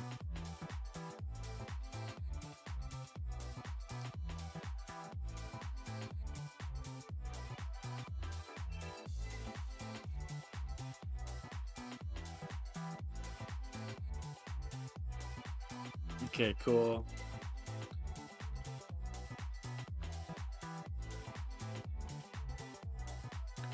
No, I'm not building a game. So I'm working on telematics video product right now. So, and you can go check out some of the previous streams if you're interested, but it's a telematics video platform. We track location of vehicles. We track like trip history. So you can see these different trips that a vehicle took. We can see any events. So we have dash cameras in vehicles. So anytime there's edge events, so fatigue, distraction, cell phone use, smoking, we detect that as a safety event. Also things like hard brake, quick acceleration, erratic lane departure, shock or severe shock, we record that as a safety event. And you can play back these safety events. It says I was distracted for 1 second here. I think it's because I moved my head to the left or right. And then on stream, we built out this safety coaching platform. So we're using AI models to do analysis on videos. Both, Sina.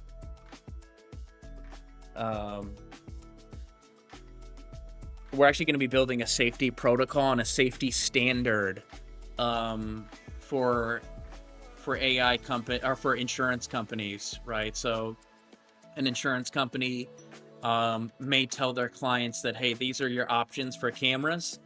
You can get this camera. And the idea is they may also work with someone like me who is going to help them do a risk analysis, right?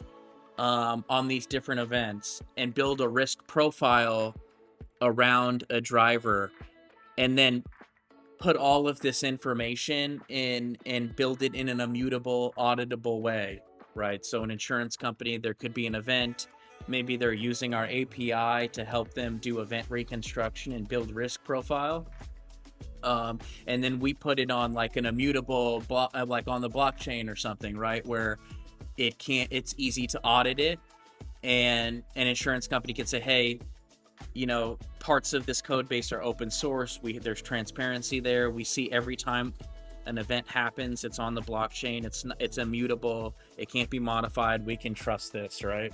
So that's kind of the idea. But then I build this reconstruction, right? So this is really cool. So this is a 3D simulation of the event, and you can see here the vehicle's moving at a relative speed. So you can see it kind of slows down there. Yeah, not the entire platform, but this coaching part, and you can go back if you're interested on some of the older live streams, and check out. But we vibe coded this, we vibe coded a speeding alert, we vibe coded these scheduled reports here.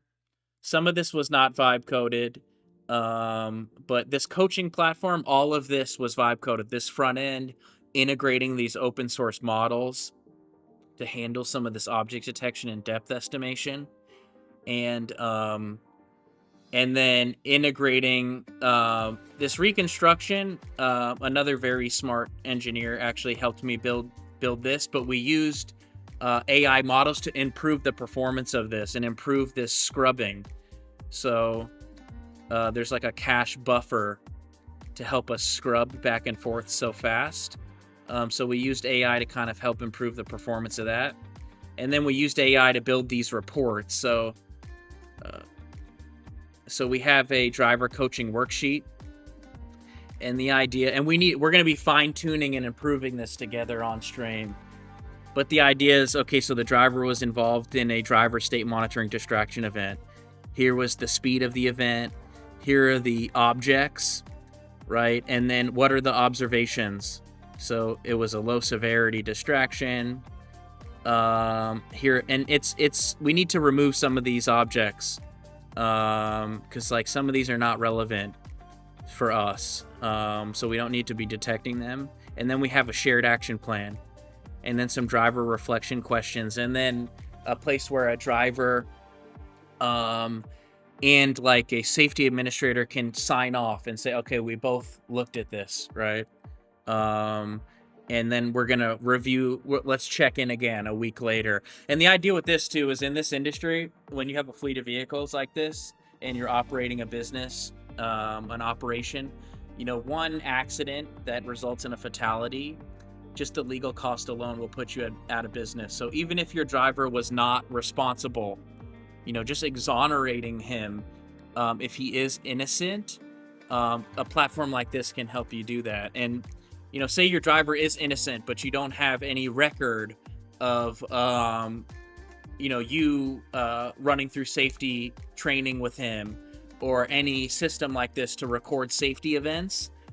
You could end up burning through a lot of cash just to hire legal representation, just to battle this out in court, even though your driver wasn't at fault, right? So that's kind of the major value of this platform, right? And so anyways, let's come back. Let's see if, okay, this is done building. Let's go ahead and run this rollout restart.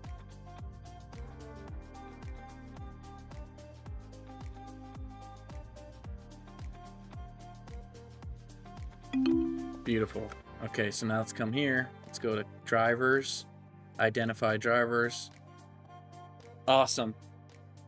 Look at that. So pretty much each one of these, whoa.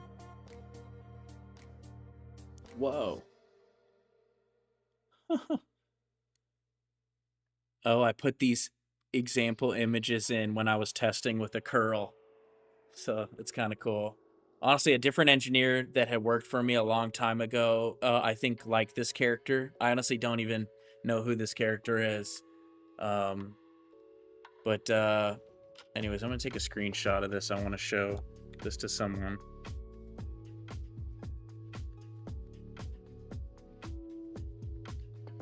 Actually, let me just take a picture on my phone. Hold on.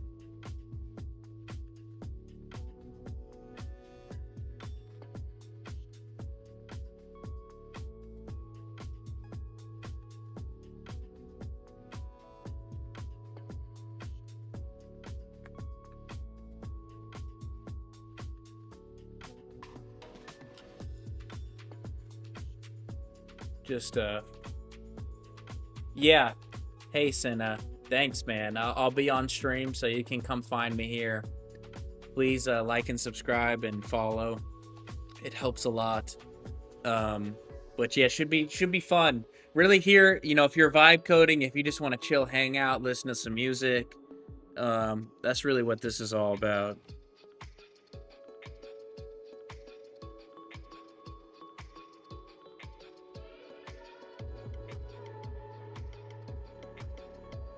Okay, so let's try and link it.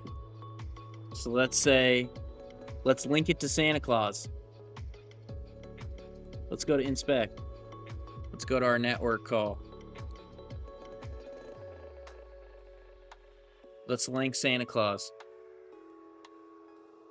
Internal server error.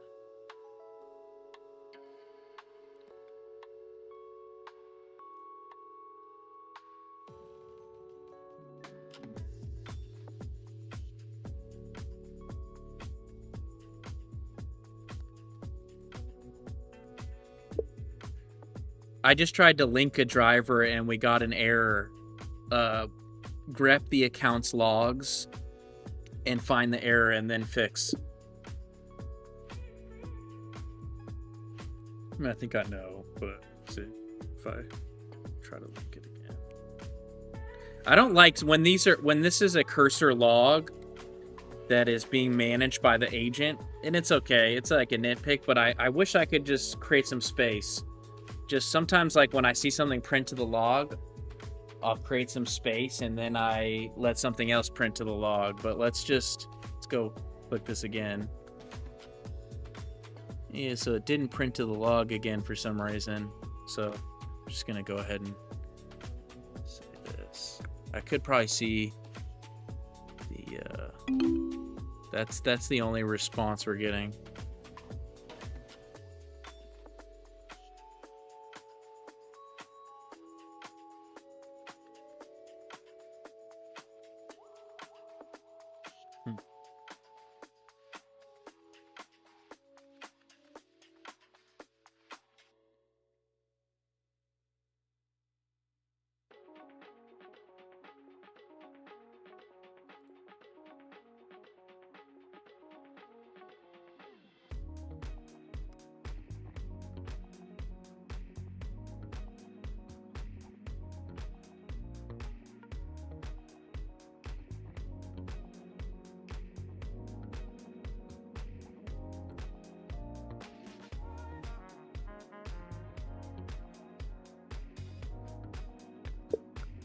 So before we commit this change, describe the problem to me.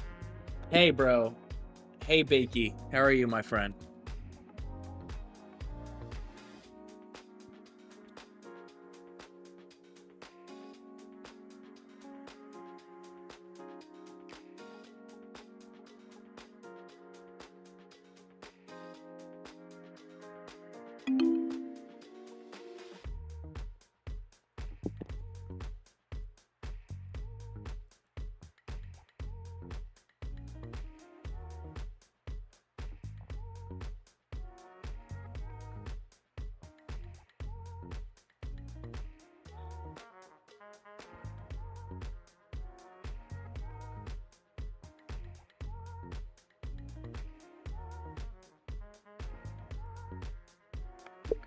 Okay, go ahead and commit this exact change and then push to origin.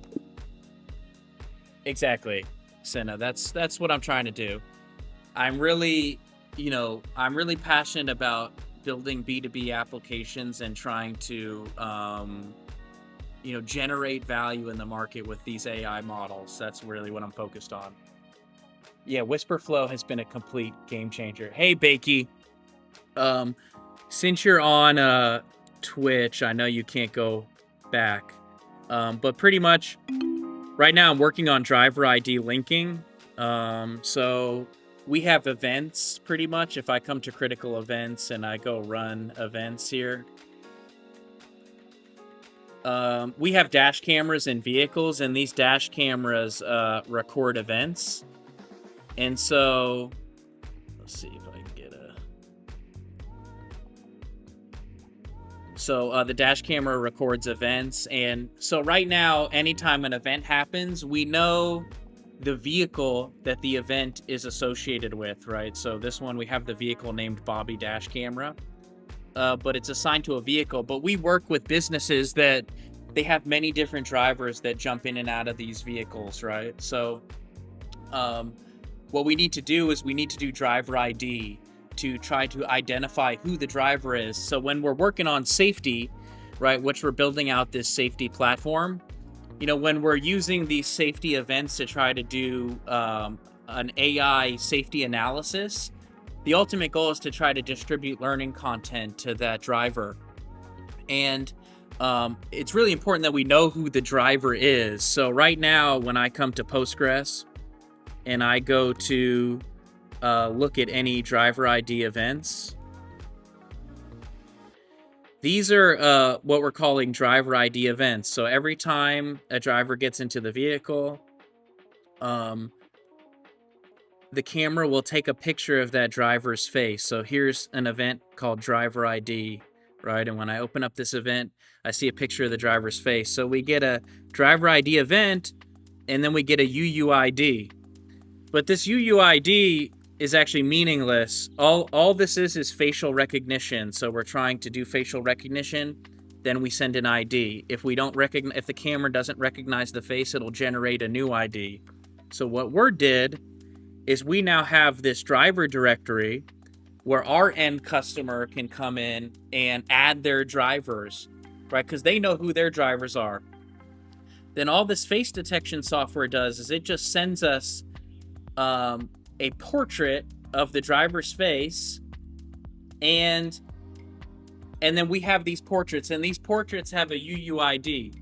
So now what our job is to go start linking. So this would be like an administrator or a fleet manager, and he would start getting these pictures queue up here of these different driver IDs. And you can see sometimes it will, if it gets a facial recognition match, it will send the same UUID. So you can see that some of these are the same, right? So here it got a match. B3E,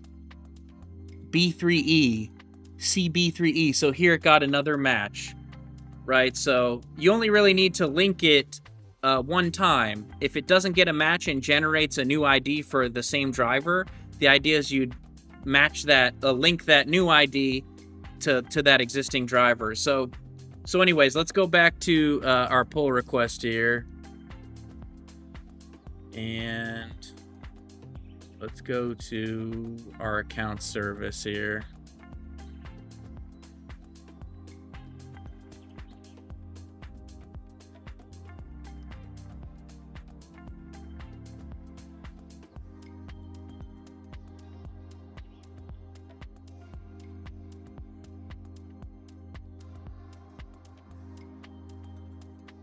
Okay.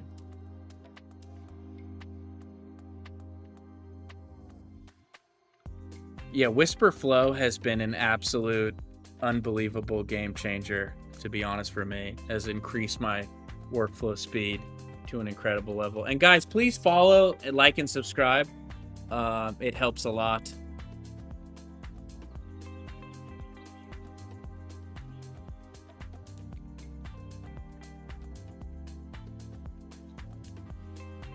So right now we are getting a 500 error when we were trying to link a driver. So our backend CRUD method was throwing an issue.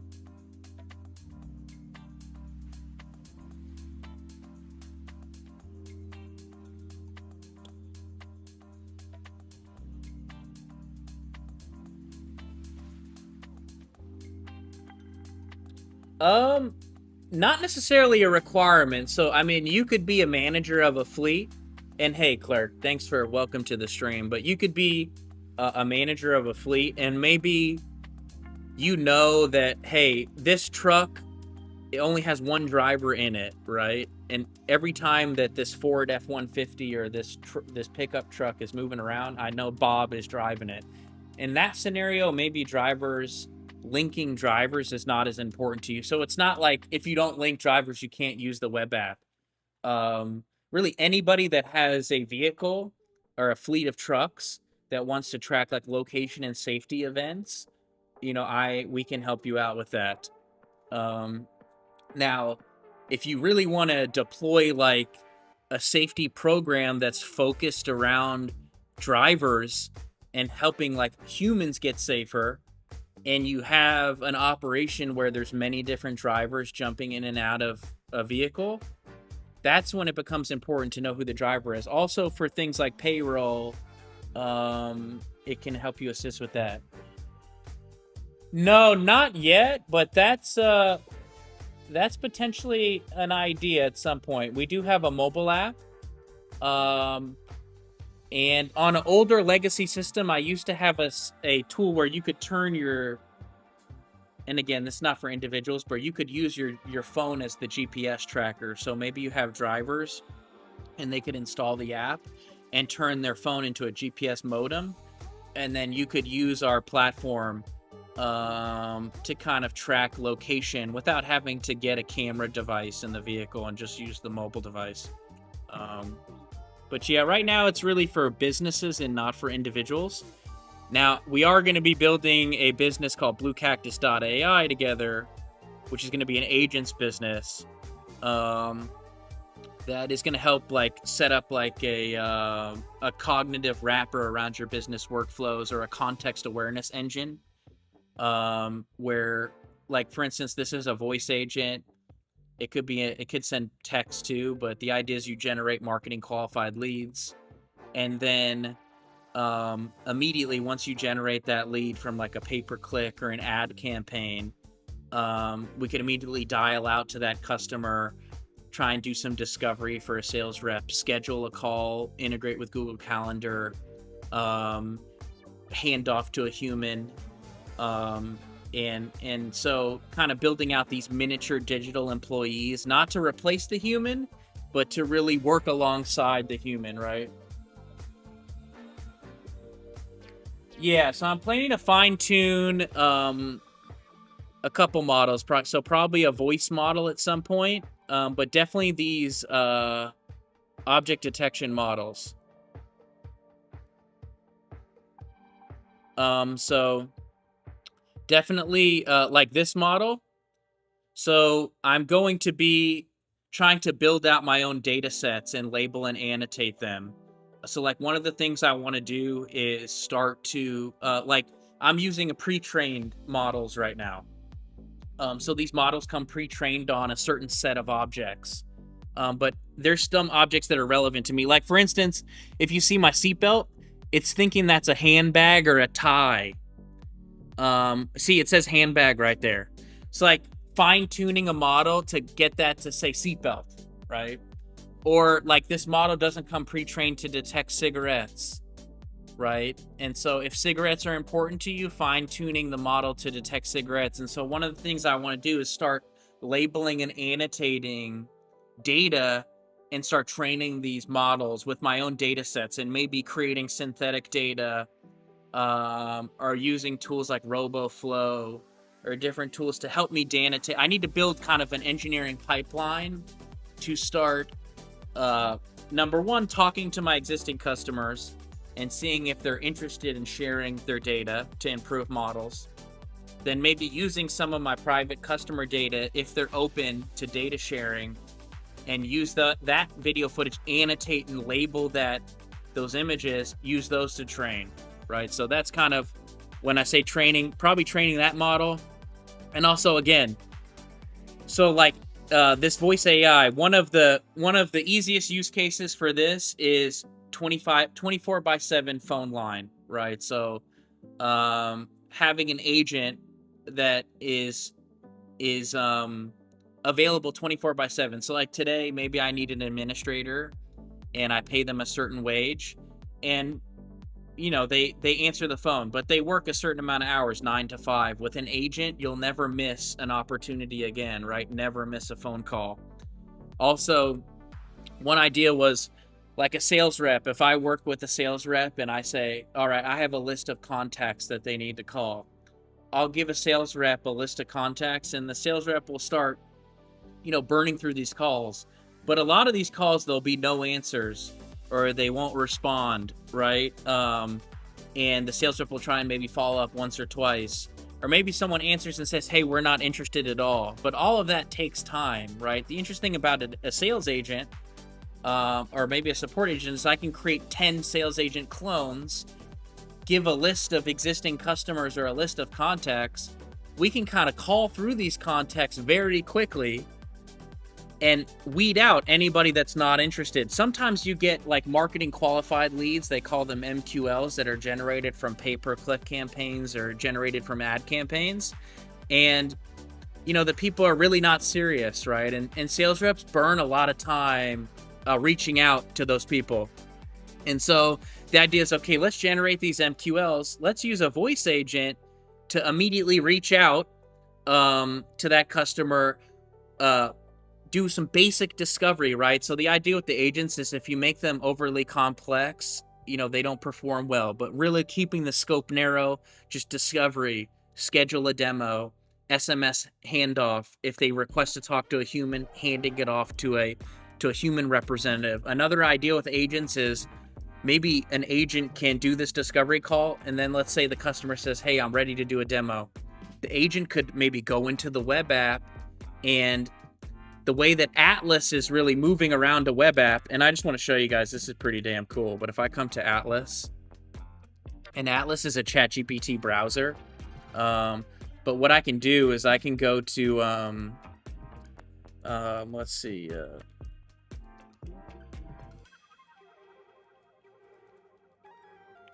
just showing you what else an agent could do. But if I come here and I go,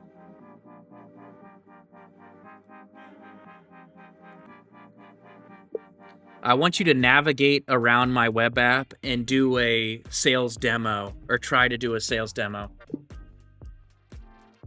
So watch this, guys. Oh, I didn't go in agent mode. Hold on. There we go. So check this out. It's navigating around the web app right now. So this is OpenAI's new browser, Atlas. It's actually going to start moving the cursor around.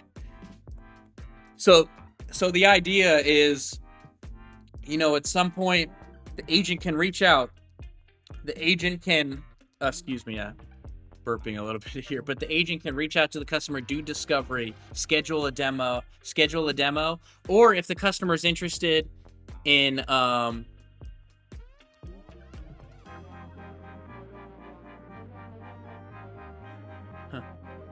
trying to create a geozone. Interesting. Yeah, pretty much the agent could like do a demo. Let's see if it gets stuck here.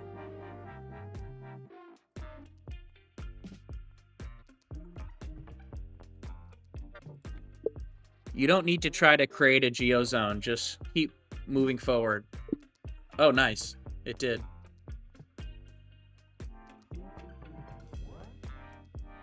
And I don't know if you guys have ever seen Atlas do this. It's pretty damn cool, actually.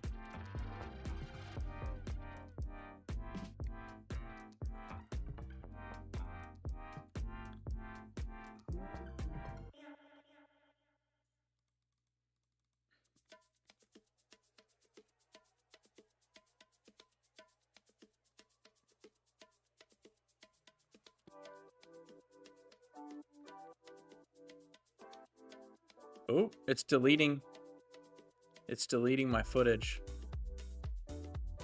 Let's see if it deletes it. Let's see if it's smart enough to not delete it. I don't think it deleted it. Okay. So anyway, so this is Atlas, just to give you an idea of something that the agent can do. So the agent's literally inside of my web app right now, and it's navigating around my web app, which is pretty incredible. I'm gonna use the restroom real quick while this is doing its thing. I'll be right back, and then we're gonna look into these changes. So let's see. Okay, let's go ahead and merge this.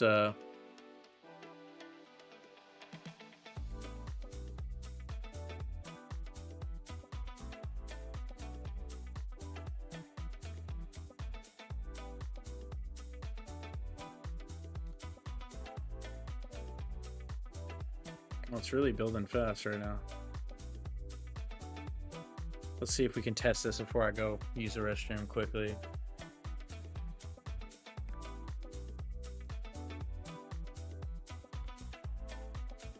Do a rollout restart as soon as this is done building.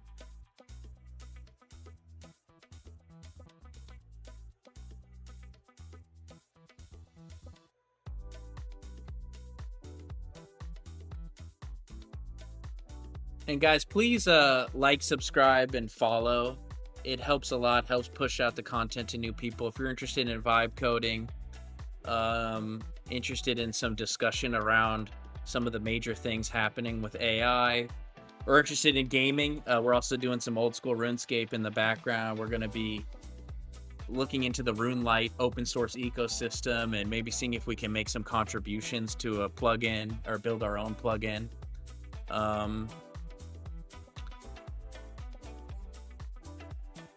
If you're interested in kind of how we got to where we're at, you can go check out some of the previous live streams.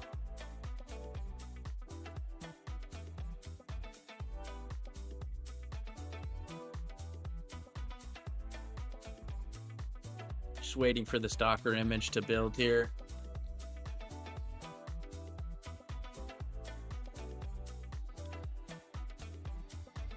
Just doing a little while we wait for stuff like this, we do a little OSRS AFK.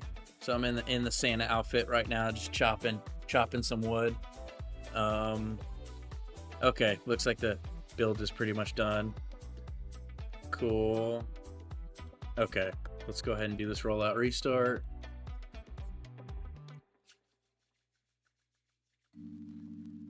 And then after that, I'm gonna say, okay, I want you to open and follow the account's logs. I'm gonna test the driver linking again.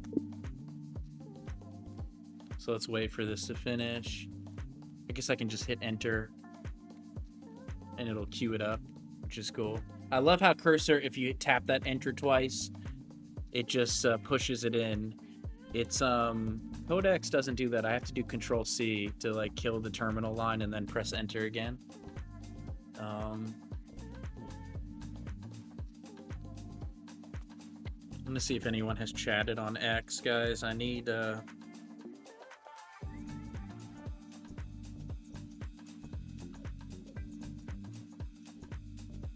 check X.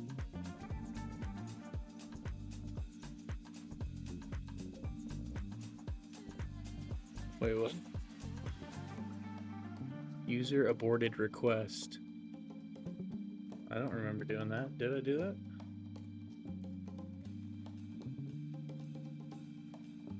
Looks like it completed.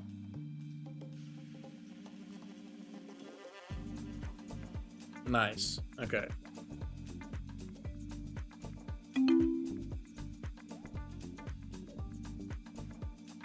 Boom. Okay.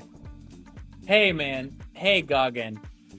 Hey, I kind of been through this a few different times today, but I'm going to do it quickly. So this is Telematics Video. This is a platform I'm working on. We have dash cameras in vehicles. We track location, so you can see the location of your vehicles. This is all using Three.js on a 3D map. So this is a 3D object. This is a 3D map, a Three.js overlay on top of Google Maps, and this is a 3D object on top of the map. Then we have so basic like trip history and trip reporting. And so we're handling like a lot of real-time data using Postgres, Redis, Apache Kafka, using Apache Kafka and Redis to kind of handle a lot of the real-time stuff. But we have events. So edge events, edge safety events like fatigue, distraction, phone use, cigarettes. Then we have other events like quick acceleration, hard brake, hard turn that use the camera accelerometer. And here's kind of like a larger view of the event, showing the speed and the G-force. Here it says I opened my mouth for 4 seconds right here. Maybe. Let's see. Yeah, it thinks, for some reason, I think it thought I was yawning a bit there. And my mouth was open for a little too long. I guess I was sucking in too much oxygen there. But then we have reporting, right? You can run critical event reports. See anytime there's a report. This is what we're working on now, is driver ID. So we have all these safety events, but they're not associated with the driver yet. And we built out this coaching platform where we're doing AI analysis on coaching events. Yeah. So Uber has a lot of 1099 contractors. So you can't really force these guys to put anything in their car. But definitely it's a conversation to have with people like Uber, really anyone that's doing last mile distribution and delivery. So we have this OpenAI we have this object detection and depth estimation. We have this 3D simulation that moves at a relative speed, right? So this helps like a safety manager or a fleet manager to really get a lot of context about an event. And then we're building these workflows. So this is like a driver coaching worksheet. And we try to say, all right, these are the objects that we identified in the video. Here's the safety focus. Here's some observations. Here's an action plan, right? And so today what we're working on is drivers. So we built a driver directory where you can add new drivers into a driver directory. And the camera is doing some face detection. So the camera will take a picture of the driver's face and then assign an ID to it. And so what we're doing now is we're setting up a way to take these driver portraits and link it to an actual existing driver.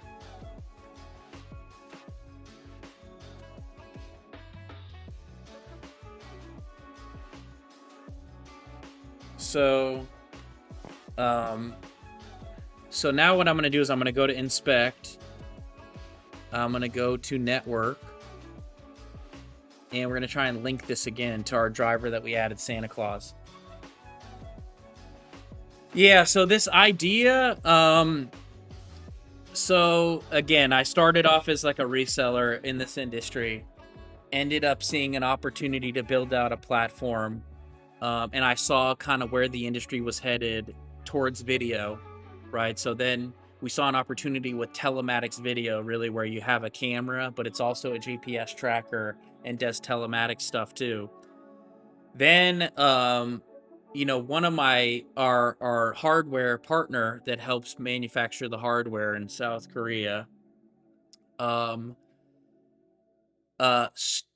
started having a discussion about driver ID, right, and that's when I had opened up, been involved in some of those discussions with our partner. And at one point, we had built a solution for driver ID that wasn't Face ID. Really, the issue with this solution is if you have like a fleet of hundreds of drivers and this Face ID doesn't match sometimes because there's all different types of variables and lighting conditions in the cab of the vehicle. So sometimes the face picture is not perfect. So sometimes as an administrator, you're maybe in here having to link 5, 6, 7, 8 IDs to the same driver. But there was another method to do driver ID with kind of like a QR code solution. Hey Abdal, how are you, my friend? And so that's where we're doing driver ID with driver linking. So let me go ahead and try to link the driver now to Santa Claus. Boom. Driver's linked. Beautiful. So, nice. We just linked that driver. So now if we come to Postgres,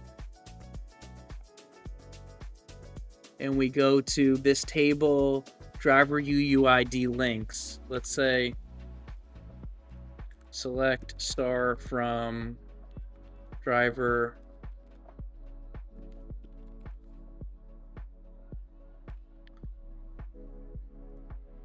boom.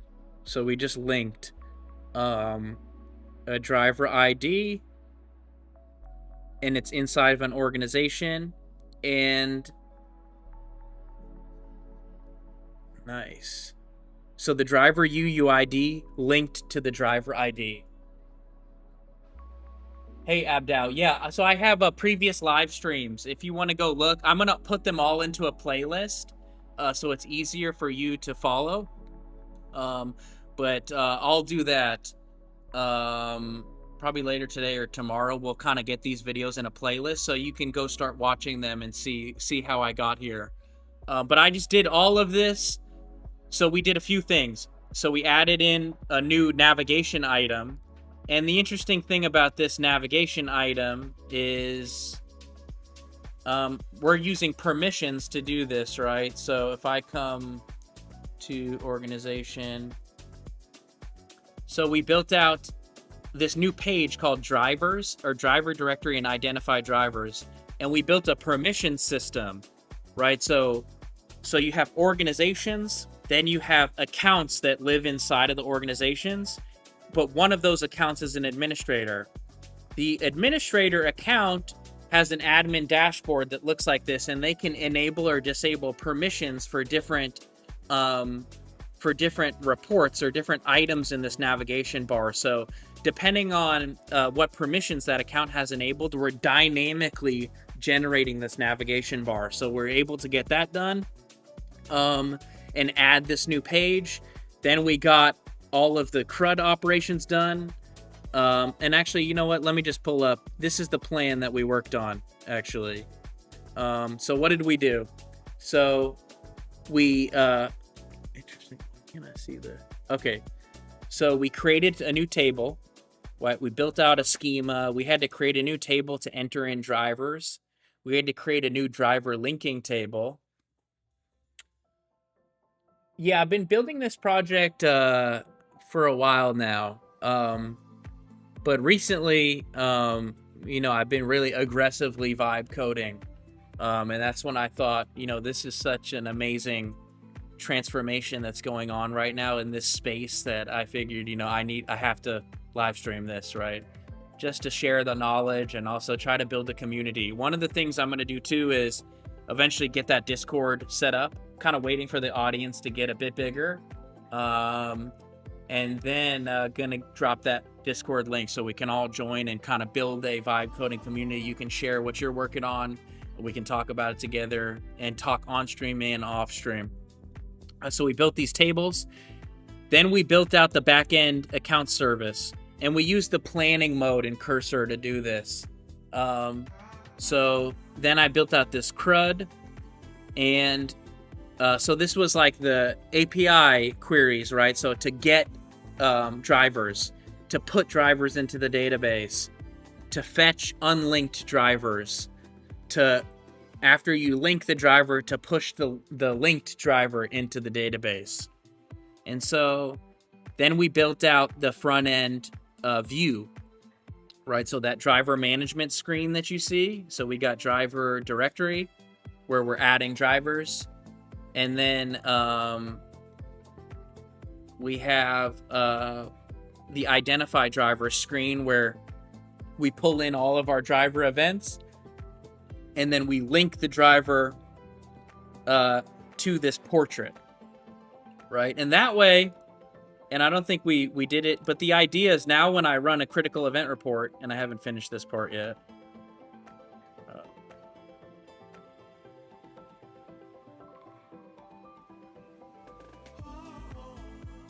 The idea now is I'm going to have a new column in this report called driver, right? So now we'll know who the driver is. When you go to run these reports, you'll see who the driver is. So we're able to get these two views done, all this linking, set up the back end and the front end. And I did all of that with a very cheap model, Gemini Flash.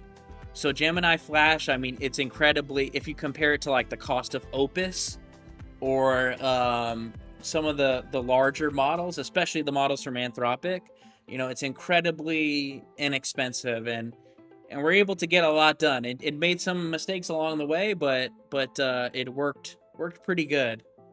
And guys, if you haven't already, please like and subscribe. You know, it helps a lot. You know, this channel is primarily about vibe coding. Going to be doing tons of cool B2B stuff, really a bunch of entrepreneur stuff, building the software, thinking about how to bring it to market, thinking about the verticals and what the use cases are in each vertical. Yeah, so using Google Maps for the mapping, and also for like reverse geocoding, to take latitude and longitude and turn it into a human rateable address. The mapping API, the roads API to do like things like trip reporting, right?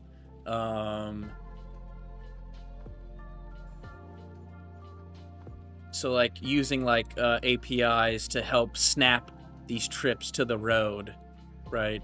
Because sometimes you get a lot of GPS data and you'll get like a pin here. There's some inaccuracy with GPS data. So using APIs also to kind of snap it tight to the road, right? So yeah, so if you're interested in vibe coding, you're interested in you know, learning about like this game I'm playing in the background, Old School RuneScape, has a whole open source community. So learning about maybe trying to make contributions to open source, learning about vibe coding with all of the frontier models, thinking through, okay, how do we fine tune a model? Well, what's that process of like, what is the data that we need to get? How do we annotate it and label it and use that to fine tune it? And then how do we build an agents business? Again, a lot of these microservices, I've vibe coded most of this. I have not started working on this on stream yet, but it's something we'll probably do very soon in the coming streams. The first thing is I'm going to start talking about, all right, our authentication service, right? How do we start building that? How do we set up OAuth versus JWT tokens? When and why to use these different tokens? When to use cookies? When to use sessions? How to set up like a hierarchy of organizations, accounts, administrators, and like really build out a real enterprise web app. And so we'll do all of that together. Today, guys, I think I'm gonna grab some food. I'm gonna end it here. Thank you for anyone that did join the stream and chatting. It's really appreciated, and I love talking to people. And so just thanks for being here. And again, if you're really interested in vibe coding, go check out some of those previous live streams. I'm gonna put them in a playlist. And you know, have a good rest of your day. If you're celebrating Christmas, you know, Merry Christmas, and happy vibe coding. And I'll see you on the next stream. Yeah, I stream. I'm trying to get more consistent with it. I try to go at least like 2 to 3 times a week, but probably more, as I'm seeing, you know, more and more people are getting interested. And vibe coding is what it seems like. And so as this channel kind of picks up a bit, I'm going to try and get on here a lot more. And so you should be seeing me a lot more often. One thing I'm doing is kind of looking at the YouTube analytics, trying to see when my audience is usually online, and then trying to align some of my streams with that time. But you know, I know as the audience gets bigger and bigger, that may change. And so just as we're getting into this, just expect that, you know, we might not be on an exact schedule. We're definitely trying to get streams in, though. We're trying to grind. So cool, guys. For now, I'm going to end this one. And thanks again. Please like, follow, and subscribe if you like this content. And I'll see you guys on the next stream.